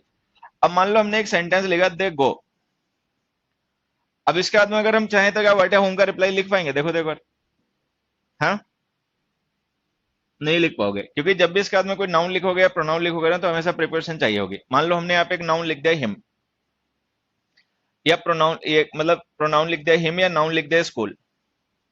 अब दोनों सिचुएशन में हमें प्रिपरेशन चाहिए होगी। यहाँ पे टू लिखनी पड़ेगी, टूवर्ड्स भी लिख सकते हो, ठीक है, फ्रॉम भी लिख सकते हो, वो जरूरत के हिसाब से कोई भी प्रिपरेशन लिखोगे, लेकिन लिखनी जरूर पड़ेगी। प्रिपरेशन यहाँ भी लिखनी पड़ेगी, चाहे विद लिखो, चाहे बाय लिखो, चाहे कुछ भी लिखो। तो अगर हम देख रहे हैं कि गो प्रिपरेशन, गो वर्ब के बाद में ना तो हमें वर्ड ना है, हमें होम के रिप्लाई की जरूरत पड़ती है, तो ये वर्ब इंट्रांसिटिव है। तो गो वर्ब भले ही ट्रांसिटिव हो, लेकिन ये बेसिकली है इंट्रांसिटिव। तो कुल मिला के आंसर ये कि सारी की सारी वर्ब इंट्रांसिटिव है। तो कोई भी ऐसी वर्ब जो हैपनिंग है वो तो हमेशा इंट्रांसिटिव होगी, लेकिन जो डूइंग वाली वर्ब्स होती हैं वो भी इंट्रांसिटिव हो सकती हैं। डूइंग वर्ब्स ट्रांसिटिव तभी होती हैं जब उनके बाद वाट या हूम के रिप्लाई की जरूरत पड़े। तो ये सारी की सारी वर्ब इंट्रांसिटिव है। क्या कोई ऐसी वर्ब जो इंट्रांसिटिव है उसका पैसिव बन सकता है? देखो, हाँ यही बताएगा फिर से बेटा रोहित, क्या कोई ऐसी वर्ब जो इंट्रांसिटिव है उसका पैसिव बन सकता है? भाई कितने बोर्डम हो तुमसे सर। कोई भी वर्ब जो इंट्रांसिटिव उसका पैसिव नहीं बन सकता, क्योंकि जो इंट्रांसिटिव वर्ब होगी उसका तो ऑब्जेक्ट होगा नहीं। जब हम किसी वर्ब का पैसिव बनाते हैं तो उसके ऑब्जेक्ट को सब्जेक्ट बनाना पड़ता है। तो कुल मिला के बात सीधी सी है कि जो सारी हमने पैसिव वॉइस लिख रखी है गलत है, इनको एक्टिव फॉर्म में लिखो।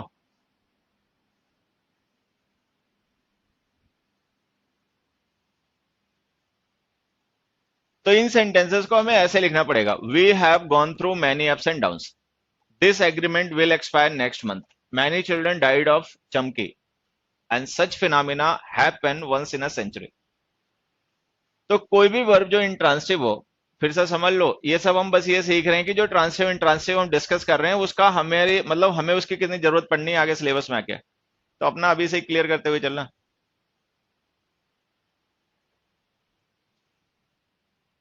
तो ये हमने क्या किया, जो वर्ब्स हमारी पैसिव थी ना वो गलत थी, क्योंकि इंट्रांसिटिव वर्ब्स है, इनका पैसिव बन नहीं सकता, तो हमने इनको ट्रांसिटिव बना लिया। बाकी चाहे अपने यहाँ पे लिख भी लो, only transitive verbs have passive form, only transitive verbs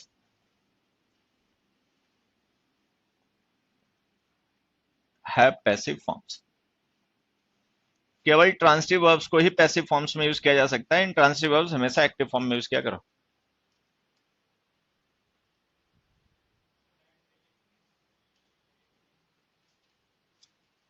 dead happening है बेटा, एडजेक्टिव भी नहीं हो सकता। एडजेक्टिव वैसे इसका डेड होता है, डेड। एक दो क्वेश्चन लिखता हूं तुम्हारे लिए, अपने आप सही करना। This idea was come to him while playing there, while playing in the park.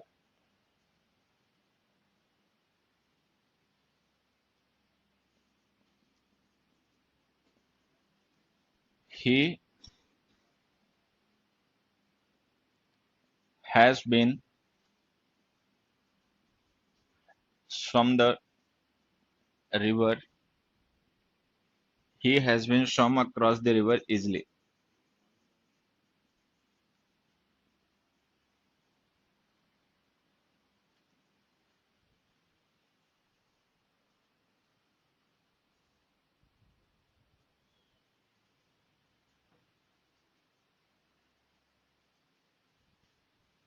अब देखो ये जो दोनों वर्ब हमने लिखे ना, ये भी दोनों पैसिव हैं। Was come be plus third form passive, has been swum ये भी passive, be plus third form verb की पैसिव ही होती है। अच्छा ये जो दोनों ही वर्ब हमने लिखी हैं, कम या स्विम, ये दोनों ही वर्ब डूइंग होती हैं। इसमें भी डूअर होता है, इसमें डूअर होता है। अब हमें ये पता करना है कि डूइंग तो चलो ये दोनों ही है, लेकिन क्या इनके बाद व्हाट या हुम के रिप्लाई की जरूरत पड़ेगी या नहीं? हम्म देखो एक चीज तुम्हें ऐसे ही बता देता हूँ, ज्यादातर मोशन वाली वर्ब इंट्रांसिटिव होती हैं। कम है, गो है, मूव है, रन है, फ्लाई है, मतलब जो वर्ब्स मोशन शो करते हैं वो इंट्रांसिटिव ही होते हैं। कम वर्ब इंट्रांसिटिव है, स्विम भी इंट्रांसिटिव है, दोनों मोशन वाली वर्ब है। तो ये वर्ब भले ही डूइंग हो, लेकिन ये दोनों ही इंट्रांसिटिव वर्ब्स हैं। अगर ये इंट्रांसिटिव वर्ब्स हैं तो पैसिव इनका भी नहीं बनेगा। तो ये जो हमने वॉज कम लिखा है ना, ये गलत है। इसको पास्ट इंडेफिनिट टेंस एक्टिव लिखो, केम, और इसमें से बीन हटा दो, बस ये हो गया एक्टिव। तो ऐसी वर्ब्स जो इंट्रांसिटिव होते हैं उनको पैसिव वॉइस में मत लिखा करो। अब खैर ये तो बड़ी सीधी सी बात थी कि कोई वर्ब जो इंट्रांसिव है उसका पैसिव नहीं बनेगा, ऐसे पता चल गया। अब देखो एक दूसरा तरीका तुम्हें बताता हूं। अगर हम ये मान लेते हैं कि चलो ये हैज बीन फ्रॉम हमारी जो पैसिव वर्ब है ये सही है, ठीक है, तो जो पैसिव वर्ब्स होते हैं उनका जो सब्जेक्ट होता है वो एक्टिव वॉइस में उस वर्ब का ऑब्जेक्ट होता है। ये तो पता ही होगा कि कोई भी वर्ब जो पैसिव वॉइस में लिखी है उसका जो सब्जेक्ट होता है वो एक्टिव फॉर्म का ऑब्जेक्ट होता है। मतलब जो वर्ब का एक्टिव फॉर्म में ऑब्जेक्ट होता है वही पैसिव में सब्जेक्ट बनता है। तो अगर हम ये थोड़े समय के लिए मान भी लें कि ही हैज बीन स्वम सही है, तो फिर हमें यह भी मानना पड़ेगा कि स्विम वर्ब का ऑब्जेक्ट ही है। क्या ही स्विम वर्ब का ऑब्जेक्ट बन पाएगा? नहीं बन पाएगा। तो ये ऐसे बल गया, गलत है। मतलब कॉमन सेंस अपना अप्लाई कर लोगे तो भी जान जाओगे, नहीं तो ये जो बातें समझाई जा रही हैं इनको समझ लोगे तो भी जान जाओगे। बस मीनिंग और ट्रांसलेशन वाली बदतमीजी मत करना।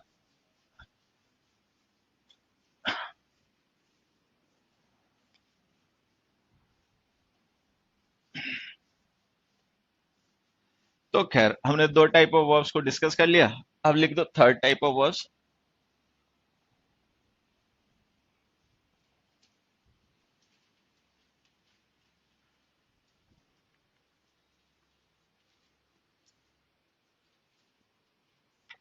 Linking verbs. ठीक है, देखो लिंकिंग वर्ब्स क्या होती हैं, क्यों उनको हम अलग से पढ़ रहे हैं, उनके साथ में क्यों नहीं पढ़ लिए, सारी बातें अभी डिस्कस कर लेंगे। पहले एक बार इन्हें लिख लो, कुछ कॉमनली यूज लिंकिंग वर्ब्स यहाँ पे मैं लिख देता हूँ।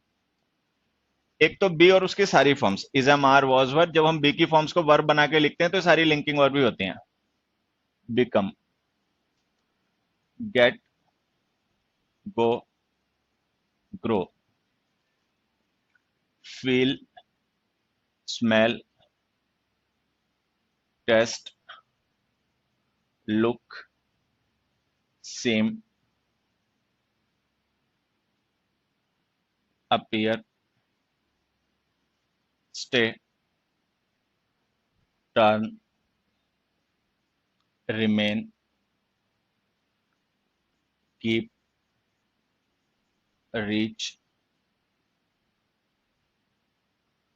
Prove, sound, etcetera. ये कुछ कॉमनली यूज लिंकिंग वर्ब्स हैं इंग्लिश की।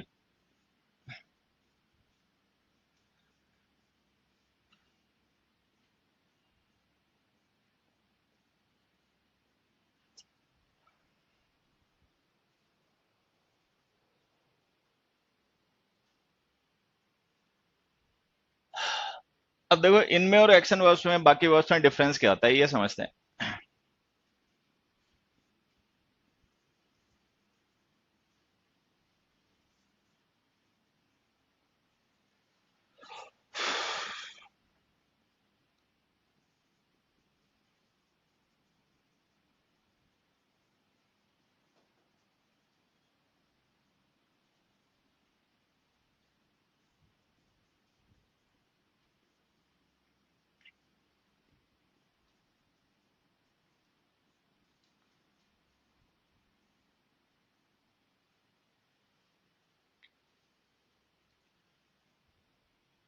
अब देखो ये जो दोनों सेंटेंस हमने लिखे ना, Mohan saw policeman, Mohan was a policeman, इसमें मोहन तो दोनों जगह सब्जेक्ट है, सॉ यहाँ पे वर्ब है, वाज यहाँ पे वर्ब है।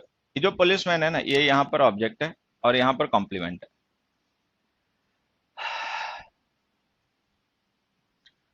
तो यहाँ पे वर्ब का डिफरेंस समझने से पहले एक बार इसका डिफरेंस समझ लेते हैं। ये पुलिसमैन क्या है, इसको एक जगह ऑब्जेक्ट एक जगह कॉम्प्लीमेंट क्यों कह रहे हैं। अब देखो ऑब्जेक्ट जो होते हैं वो जनरली ऐसे वर्ड्स होते हैं जो अदर देन द सब्जेक्ट हो, मतलब वो रेफरेंस दूसरा होता है।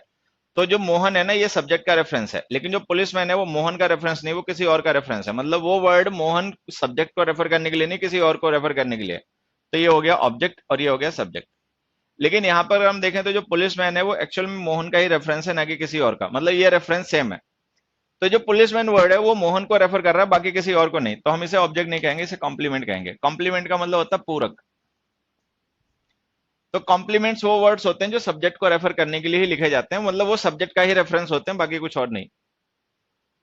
तो ऑब्जेक्ट और कॉम्प्लीमेंट में डिफरेंस ये हो गया कि objects are other than the subject while complement is always the subject. दूसरा डिफरेंस देखो, अगर हम चाहें तो ऑब्जेक्ट को सब्जेक्ट बना के वर्ब को पैसिव भी कर सकते हैं, a policeman was seen by Mohan. लेकिन कॉम्प्लीमेंट्स के साथ ऐसा नहीं किया जा सकता। कॉम्प्लीमेंट्स को हम सब्जेक्ट बना के वर्ब पैसिव नहीं कर सकते, क्योंकि वो मतलब ऑब्जेक्ट को सब्जेक्ट बनाया जाता है पैसिव में, कॉम्प्लीमेंट को नहीं बनाया जाता। तो एक डिफरेंस ही हो गया। दूसरा डिफरेंस, ये जो हमने सॉ वर्ब लिखी है ना, ये एक एक्टिविटी है, इसमें एक डूअर इन्वॉल्व होता है जो उस काम को करता है। लेकिन ये जो वॉज वर्ब है ना, इसमें कोई डूअर वगैरह नहीं होता, ये लिंकिंग वर्ब है। तो ये जो वॉज वर्ब है ना, तो ये डूइंग है ना ये हैपनिंग है। ये वर्ब केवल इस सब्जेक्ट को, इस कॉम्प्लीमेंट को लिंक कर रही है, ये लिंकिंग वर्ब है। तो कुल मिला के लिंकिंग वर्ब्स वो वर्ब्स होती हैं जिनका काम सब्जेक्ट और उसके कॉम्प्लीमेंट को लिंक करना होता है। इसके अलावा ना वो डूइंग एक्सप्रेस करती है ना हैपनिंग एक्सप्रेस करती है।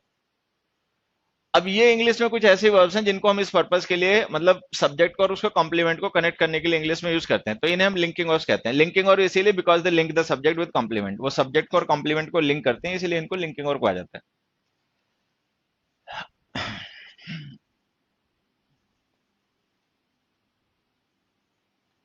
द मैन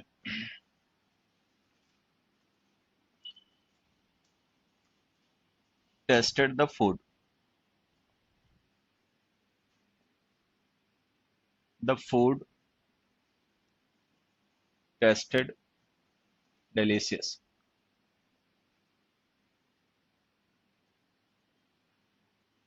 जरा एक बार ये देखो तो टेस्टेड दोनों जगह एक्शन है या लिंकिंग है?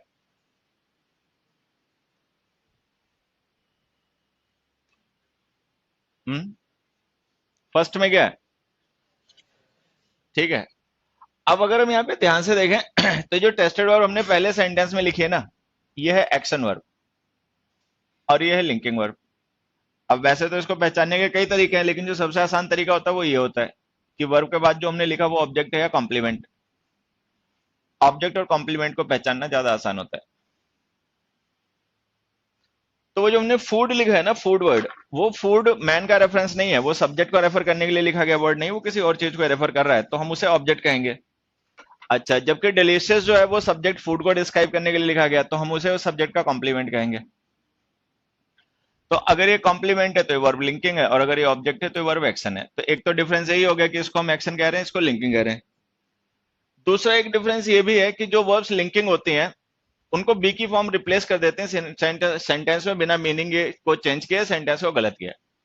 जैसे जो टेस्टेड हमने वर्ब लिखी है ना, ये वर्ब की सेकंड फॉर्म है। अगर हम इसे रिप्लेस करना चाहें बी की सेकंड फॉर्म वॉज से, और उस टेस्टेड को भी रिप्लेस करना चाहें बी की फॉर्म वॉज से, तो कौन से सेंटेंस में लिखे गए टेस्टेड की जगह पर वॉज को लिखा जा सकता है, जिससे कि हमारा सेंटेंस भी ना गलत हो और मीनिंग भी ना बदले? थर्ड या फोर्थ? फोर्थ। यहाँ पे अगर हम टेस्टेड की जगह वॉज लिख देंगे ना, तो वही मीनिंग रहेगा और सेंटेंस भी गलत नहीं होगा। लेकिन यहाँ पे मीनिंग भी बदल जाएगा और जो नया मीनिंग तैयार होगा वो सेंटेंस भी लॉजिकल नहीं होगा, गलती हो जाएगा। तो ये जो बी की फॉर्म वॉज है वो इस टेस्टेड को रिप्लेस कर सकती है, इसे नहीं कर सकती। तो इसका मतलब ये लिंकिंग वर्ड नहीं है, ये लिंकिंग वर्ड है। अब हमें यहाँ पे समझना है कि कुछ वर्ब्स ऐसी हैं जो एक्शन और लिंकिंग दोनों ही हैं। मैं अंडरलाइन मतलब उन्हें मार्क कर देता हूँ, जो एक्शन और लिंकिंग दोनों ही हैं। अब आगे अपना ध्यान रखना।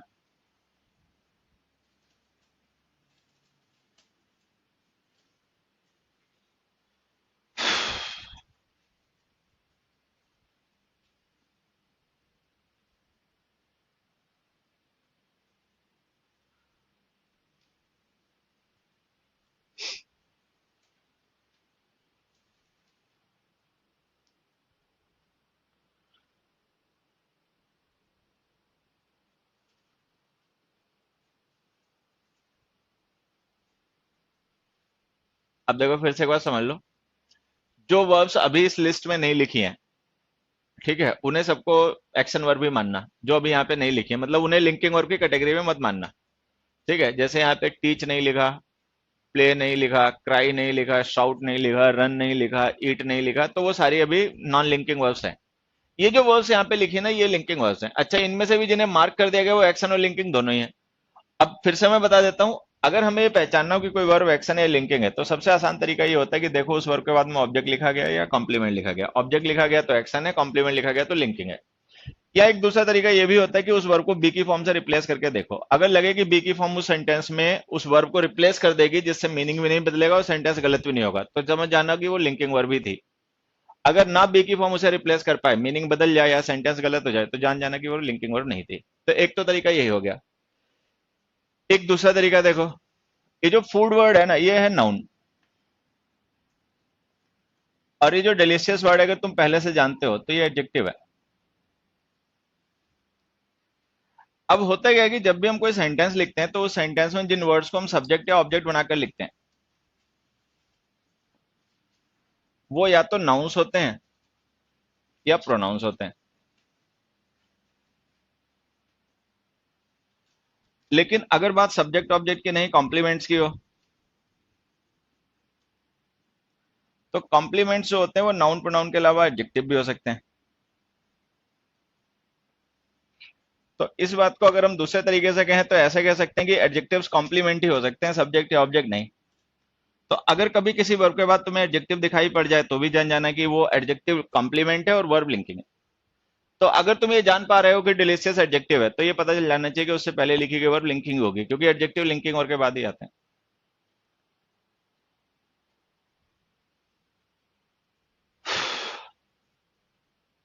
फिर से समझ लो जो कहा जा रहा है। जब भी हम कोई सेंटेंस लिखते हैं तो उस सेंटेंस में जिन वर्ड्स को हम सब्जेक्ट या ऑब्जेक्ट बना के लिखते हैं वो या तो नाउन्स होते हैं या प्रोनाउंस होते हैं। लेकिन जब कॉम्प्लीमेंट्स की बात होती है ना, तो कॉम्प्लीमेंट्स नाउन प्रोनाउन के अलावा एडजेक्टिव्स भी हो सकते हैं। तो उसको हम इस तरीके से भी कह सकते हैं कि एडजेक्टिव्स केवल कॉम्प्लीमेंट ही हो सकते हैं, सब्जेक्ट या ऑब्जेक्ट नहीं। अगर हम किसी वर्ब के बाद में कभी कोई एडजेक्टिव लिख दें तो ऐसे ही जान जाना कि वो वर्ब जो है वो हमेशा लिंकिंग वर्ब ही होगी।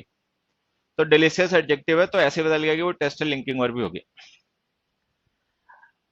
अब ये जो एक्शन और लिंकिंग वर्ब है इन पे बेस्ड कुछ क्वेश्चन देखना। सबसे पहला,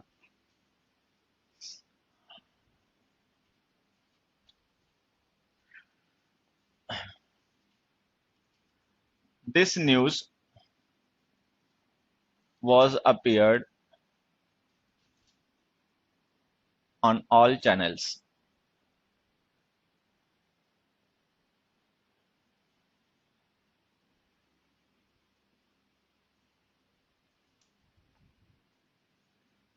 You should be remained silent at the meeting. तीसरा,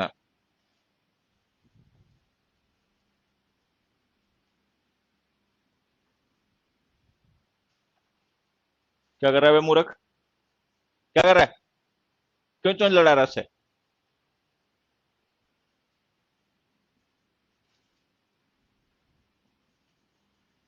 They are looked rather nervous today.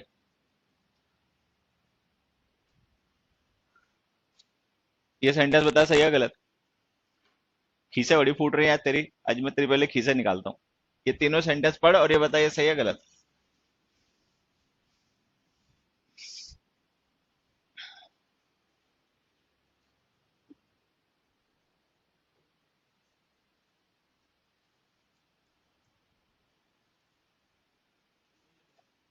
सही लग रहे हैं, मैंने ये तो नहीं पूछा, मैंने पूछा सही है गलत।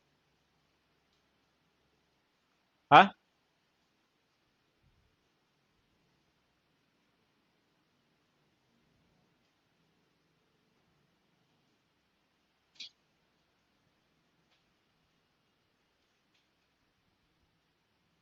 पड़ोसी क्या पढ़ा रहा था तेरे को वे, क्या समझा रहा था, क्या समझा रहा था तेरे को? हाँ, क्या बोल रहा था? हाँ, लिंकिंग ऑर्गेनाइज बोल रहा था, क्या बोल रहा था भाई बता ना।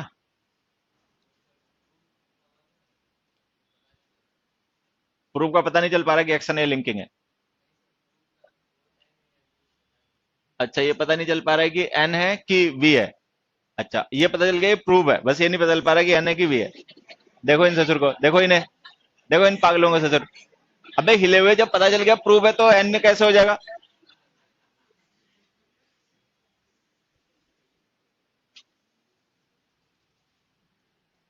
एक से हिले हुए हैं, ये पता चल गया इसे प्रूव है, बस ये नहीं बदल पा रहा कि एन होगा कि वी होगा। हद है भाई, हद है। जो कराई कम किया करो, समझे? पढ़ाई लिखाई सीरियस होकर किया करो यहाँ पे। इधर आवे, ये वर्ब एक्टिव है या पैसिव है बता? हाँ, कुछ भी बोलने दो। पैसिव है, कैसे बदल गया पैसिव है? अब देखो, हाँ बी प्लस थर्ड फॉर्म है तो पैसिव है। अभी जो वर्ड्स हमने लिखे ना पैसिव है, अपियर्ड है, रिमेन्ड है, लुक्ड है, ये पैसिव है। लेकिन एक चीज ध्यान से देखना, ये जो रिमेन है ये रही, लुक ये रही, और अपियर ये रही, और ये तीनों वर्ड्स इंट्रांसिटिव होती हैं। मतलब ये लिंकिंग वर्ब्स हैं, और ये लिंकिंग वर्ब्स सारी इंट्रांसिटिव होती हैं, ये ध्यान रखना है। ट्रांसिटिव वो वर्ड्स होते हैं जिनके साथ ऑब्जेक्ट लिखे जाएं। लिंकिंग वर्ब्स के साथ ऑब्जेक्ट नहीं आते, कॉम्प्लीमेंट आते हैं। तो linking verbs by default intransitive ही होते हैं।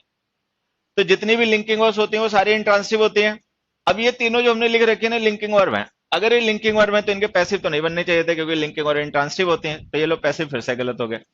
फिर इन्हें एक्टिव फॉर्म में लिखो।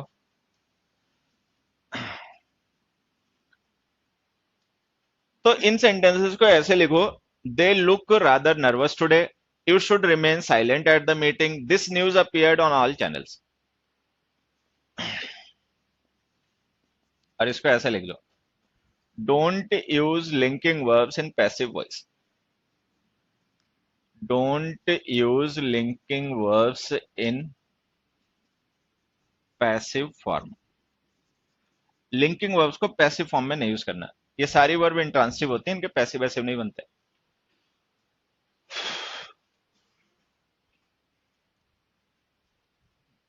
एक एग्जांपल से और लिख देता हूं, इसे देखो समझना।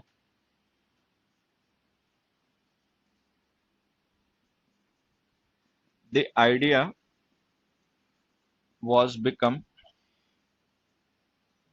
hit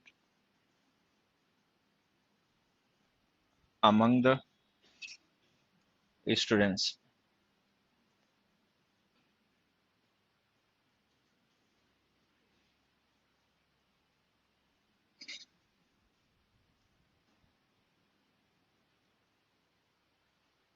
अब जैसे हमने लिखा था idea was become hit among the students, ठीक है? तो ये जो हमने वॉज बिकम लिखा है वर्ब पैसिव है, लेकिन बिकम लिंकिंग वर्ब होती है। क्योंकि वो लिंकिंग वर्ब होती है तो पैसिव बनेगा नहीं, एक्टिव फॉर्म में यूज करो बिकेम।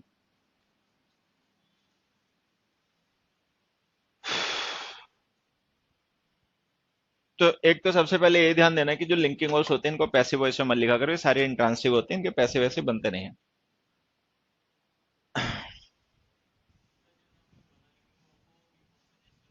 किससे? हाँ, बी की फॉर्म से कर सकते हैं। हाँ, और क्या, वॉज लिख दो उसकी जगह। तो वॉच लिख दो उसकी जगह, सही तो है। वो देखो कंफ्यूज हो गया तब तक। अगला क्वेश्चन देखो, it is me who can solve it,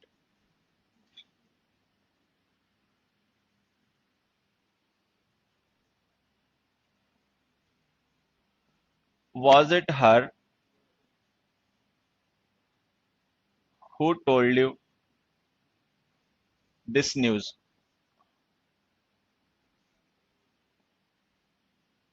ये दो एग्जांपल देखो।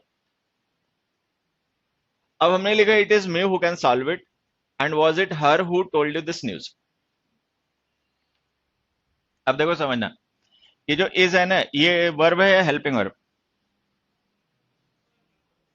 हाँ, लिंकिंग वर्ब। अब ये जो हमने इज लिखे ना, ये वर्ब है, और ये वॉज भी वर्ब है, और ये लिंकिंग वर्ब्स है। अगर ये लिंकिंग वर्ब्स हैं तो ये जो हम प्रोनाउन यहाँ पे लिख रहे हैं मी और हर, ये ऑब्जेक्ट्स हैं या कॉम्प्लीमेंट्स? कॉम्प्लीमेंट्स जो होते हैं वो सब्जेक्ट को रेफर करते हैं। फिलहाल में ऐसे समझ लेना, ये जो मी और हर हम यूज कर रहे हैं ना, ये इस हु को कॉम्प्लीमेंट कर रहे हैं, ठीक है? अगर किसी को ऐसा लग रहा हो कि इट को कॉम्प्लीमेंट कर रहे हैं, तो मैं बता देता हूँ, इट इंट्रोडक्टरी सब्जेक्ट है जो उस हु को इंट्रोड्यूस करने के लिए लिखा गया। मतलब ये जो इट है वो खुद हु की जगह यूज हो रहा है। तो हमें ये मान के चलना है कि जो मी हम लिख रहे हैं ये इनडायरेक्टली या डायरेक्टली हु को, और ये हर भी डायरेक्टली या indirectly who co he complement करने के लिए लिखा गया। अच्छा, जिन बच्चों को पहले से पता हो ठीक है, जिन्हें नहीं पता हो आगे हमेशा ध्यान रखेंगे कि हु सब्जेक्ट होता है और हुम ऑब्जेक्ट होता है। तो जो हु हमने लिखा है सब्जेक्ट है, अगर ये मी इसको कॉम्प्लीमेंट कर रहा है और ये सब्जेक्ट है तो ये भी सब्जेक्ट हुआ, अगर ये सब्जेक्ट हुआ तो इसको नॉमिनेटिव केस में लिखो आई और इसको नॉमिनेटिव केस में लिखो शी। तो इन सेंटेंसेस को हमें ऐसे लिखना पड़ेगा, it is I who can solve it and was it she who told you this news. तो जो लिंकिंग वर्ब्स के बाद हम नाउन प्रोनाउंस लिखते हैं वो ऑब्जेक्ट्स नहीं होते, वो कॉम्प्लीमेंट होते हैं। सब्जेक्ट का कॉम्प्लीमेंट भी सब्जेक्ट ही होता है। नहीं, भूल जाऊंगा मैं दोबारा, बे हिले हुए। इस लिंकिंग वर्ब हो गई, मी कॉम्प्लीमेंट हो गया, अब वो कॉम्प्लीमेंट हु को कर रहा है, हु सब्जेक्ट है, सब्जेक्ट का कॉम्प्लीमेंट भी सब्जेक्ट होता है, तो सब्जेक्ट नॉमिनेटिव केस में आई लिखो। अब एक तीसरा क्वेश्चन देखना, it is I whom they helped their,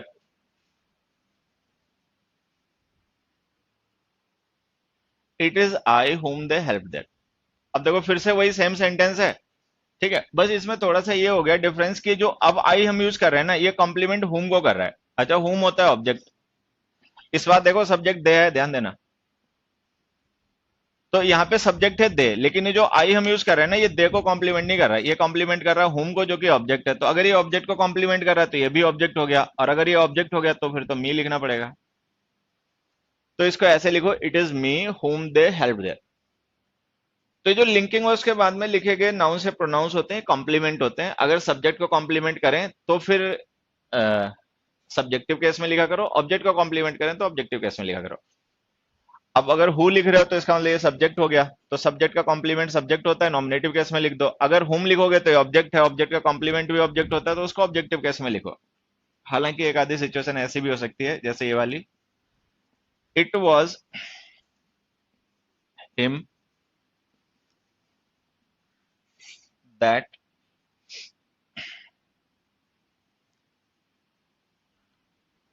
trusted you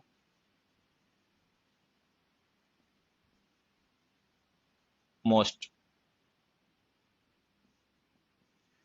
it was he that you trusted most.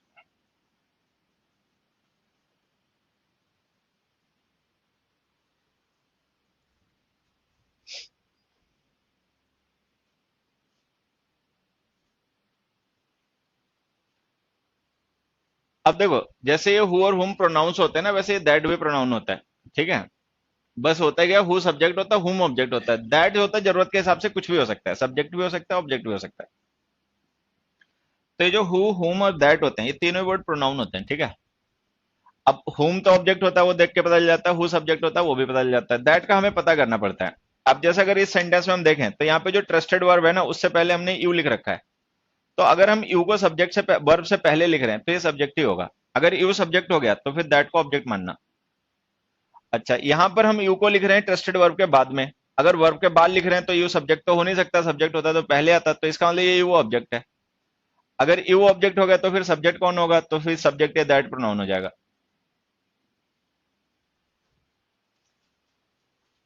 तो जो फोर्थ क्वेश्चन में हमने दैट लिखा है वो सब्जेक्ट है, फिफ्थ क्वेश्चन में लिखा वो ऑब्जेक्ट है। अब अगर ये दैट सब्जेक्ट है और ये वाज लिंकिंग वर्ब है, तो इसका मतलब ये जो हिम हम यूज कर रहे हैं ये कॉम्प्लीमेंट कर रहा है इस दैट को, जो कि सब्जेक्ट है। तो अगर सब्जेक्ट है तो ही लिखो। अच्छा, ये जो ही हमने लिखा है ये कॉम्प्लीमेंट कर रहा है दैट को, जो कि ऑब्जेक्ट है, अगर ऑब्जेक्ट है तो हिम लिखो।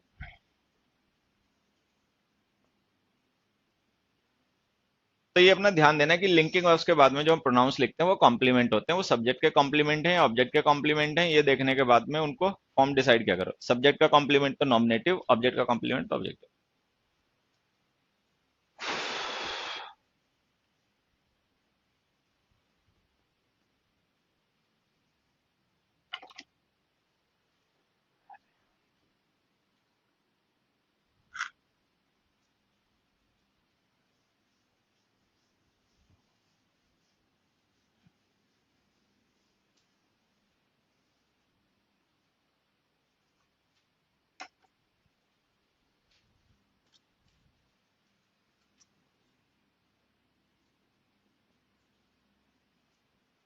ही वॉज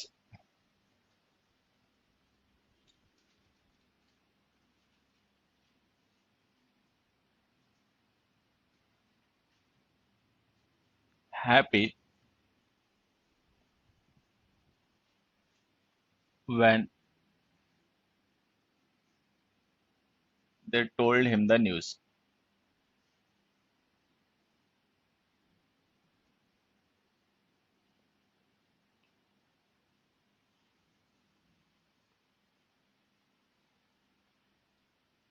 पहले इसी को समझ लो।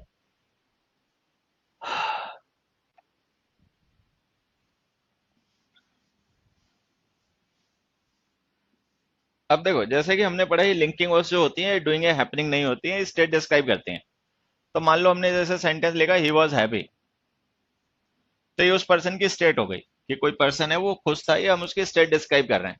लेकिन ये बात हम तभी मान सकते हैं जब ये सेंटेंस केवल इतना ही लिखा हो, ही वॉज हैप्पी। लेकिन ये जो पूरा कॉन्टेक्स्ट लिखा है ना, when they told him the news, तो इससे हमें ये पता चलता है कि वो पहले हैप्पी रहा हो या ना रहा हो, वो शायद नहीं रहा होगा तभी ये बात लिखी गई है।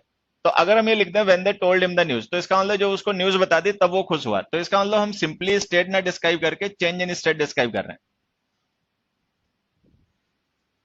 तो अगर देखो किसी पर्सन की स्टेट डिस्क्राइब करनी है तब तो इन वर्ब्स में से जो सही लगे जरूरत के हिसाब से अपने यूज कर लो। ही वॉज हैप्पी सही है, लेकिन एक्चुअली हम यहाँ पे स्टेट ना डिस्क्राइब करके स्टेट में आए हुए चेंज को डिस्क्राइब कर रहे हैं, और वो चेंज इसलिए आया क्योंकि उसको उन्होंने अच्छी खबर बता दी। अच्छी खबर बता दी तो वो खुश हो गया, इसका मतलब वो पहले खुश नहीं रहा होगा। तो अगर हमें चेंज को डिस्क्राइब करना हो ना किसी पर्सन की स्टेट में, तो बिकम वर्ब का यूज क्या करो, या गॉट वर्ब का यूज क्या करो, या टर्न वर्ब का यूज क्या करो, मतलब इनमें से किसी एक का यूज करो। He became happy, turned happy, या गॉट हैप्पी। तो चेंज इन स्टेट के लिए इन वर्ब्स का यूज क्या करो।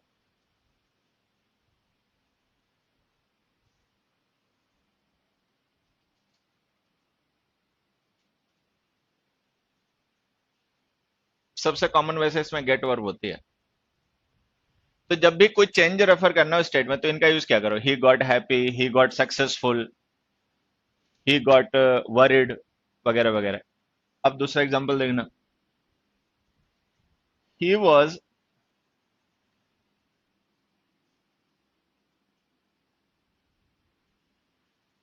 Alert all the night despite being tired.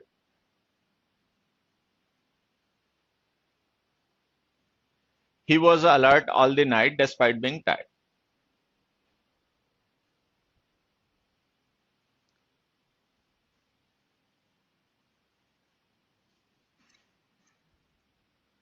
अब देखो, अगर हम इस सेंटेंस को केवल यहां तक लिखें, he was alert all the night, तो ये सेंटेंस सही है। ये उस पर्सन की स्टेट डिस्क्राइब कर रहा है कि थ्रू आउट द नाइट उसकी स्टेट क्या थी, मतलब अलर्ट स्टेट में था या नहीं था, तो ये सेंटेंस सही हो जाएगा। लेकिन ये जो हमने साथ में एक फ्रेज लिख दी ना, डिस्पाइट बीइंग टायर्ड, ये कॉन्ट्रास्ट शो करने के लिए लिखी गई फ्रेज होती है। तो इसका मतलब वो पर्सन अगर थका हुआ था तो उससे एक्सपेक्टेड ये था कि वो केयरलेस हो जाएगा, लेकिन फिर भी वो रहा अलर्ट। तो मतलब यहाँ पे उसकी स्टेट चेंज हो गई, लेकिन यहाँ पे स्टेट चेंज नहीं हुई, कंटिन्यू रही, कॉन्टिन्यूटी इन स्टेट। अब ये दो सिचुएशन होती हैं, एक तो चेंज इन स्टेट की स्टेट चेंज हो गई, एक सिचुएशन एक ही स्टेट चेंज नहीं हुई, सेम स्टेट कंटिन्यू रही। कंटिन्यूटी शो करने के लिए कीप वर्ब का यूज क्या करो, केप्ट अलर्ट। स्टेट भी लिख सकते हो, स्टेड अलर्ट। रिमेन भी लिख सकते हो, रिमेन्ड अलर्ट। तो ये दो तीन वर्ब है, इनका अपना स्पेसिफिकली ध्यान रखना। अगर चेंज को रेफर करना हो किसी की स्टेट में तो उन वर्ब्स का यूज क्या करो, अगर कंटिन्यूटी ऑफ स्टेट शो करनी हो तो इनका यूज क्या करो। He kept alert all the night, he stayed alert all the night, he remained alert all the night. एक देखो किसी पेपर में क्वेश्चन आया, हालांकि सीजीएल विजिल का ही कोई पेपर रहा होगा। क्वेश्चन क्या था, she was unhappy even after her marriage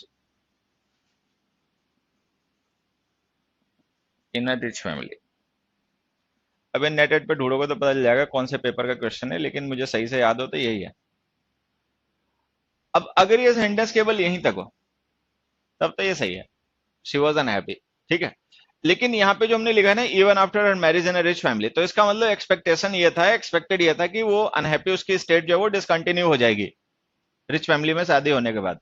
लेकिन फिर भी वो स्टेट डिसकंटिन्यू हुई नहीं, वो सेम स्टेट कंटिन्यू कर गई।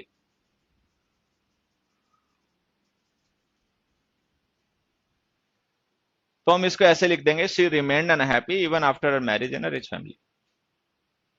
तो किसी पर्सन की अगर सेम स्टेट कंटिन्यू कर जाए तो कंटिन्यूटी शो करने के लिए कीप स्टे रिमेन लिखा करो, चेंज शो करने के लिए बिकम गेट टर्न लिखा करो। अब देखो, जैसे क्लास में मान लो कोई बच्चे बात कर रहे हैं और हम चाह रहे हैं कि वो चुप रहें, बात ना करें, तो हमने उनको इस तरीके से इंस्ट्रक्ट किया, कीप क्वाइट। ठीक है, तो कीप क्वाइट का मतलब ये हो गया कि पहले से उनकी स्टेट है क्वाइट, क्वाइट का मतलब साइलेंट, और हम चाहते हैं कि वो अपनी उस स्टेट को चेंज ना करें, they continue with the same state, same state को ही कंटिन्यू रखें, जो क्वाइट है तो क्वाइट ही रहें, तो हमने उनको कीप क्वाइट कहा। अच्छा, मान लो कोई ऐसा है जो पहले से बात कर रहा है और हमें देख के चुप हो गया, तो हमने कहा चुप होने की जरूरत नहीं है, अपने तुम बातें भी करते रहो, तुम लगे रहो, तो कीप टॉकिंग। कीप टॉकिंग का मतलब continue with the same state. ठीक है, तो जब हमें कंटिन्यूटी स्टेट में शो करनी हो तो ये वर्ब्स, चेंज शो करना तो वो वर्ब्स। ठीक है, लिंकिंग वर्ब्स के एक दो कॉन्सेप्ट और हैं, वो कल डिस्कस करेंगे, फिलहाल में आज में जो पढ़ा दिया है वो सब रिवाइज करके आना, इन केस कल पूछा जाए तो बताना। बाकी आज के लिए बाय।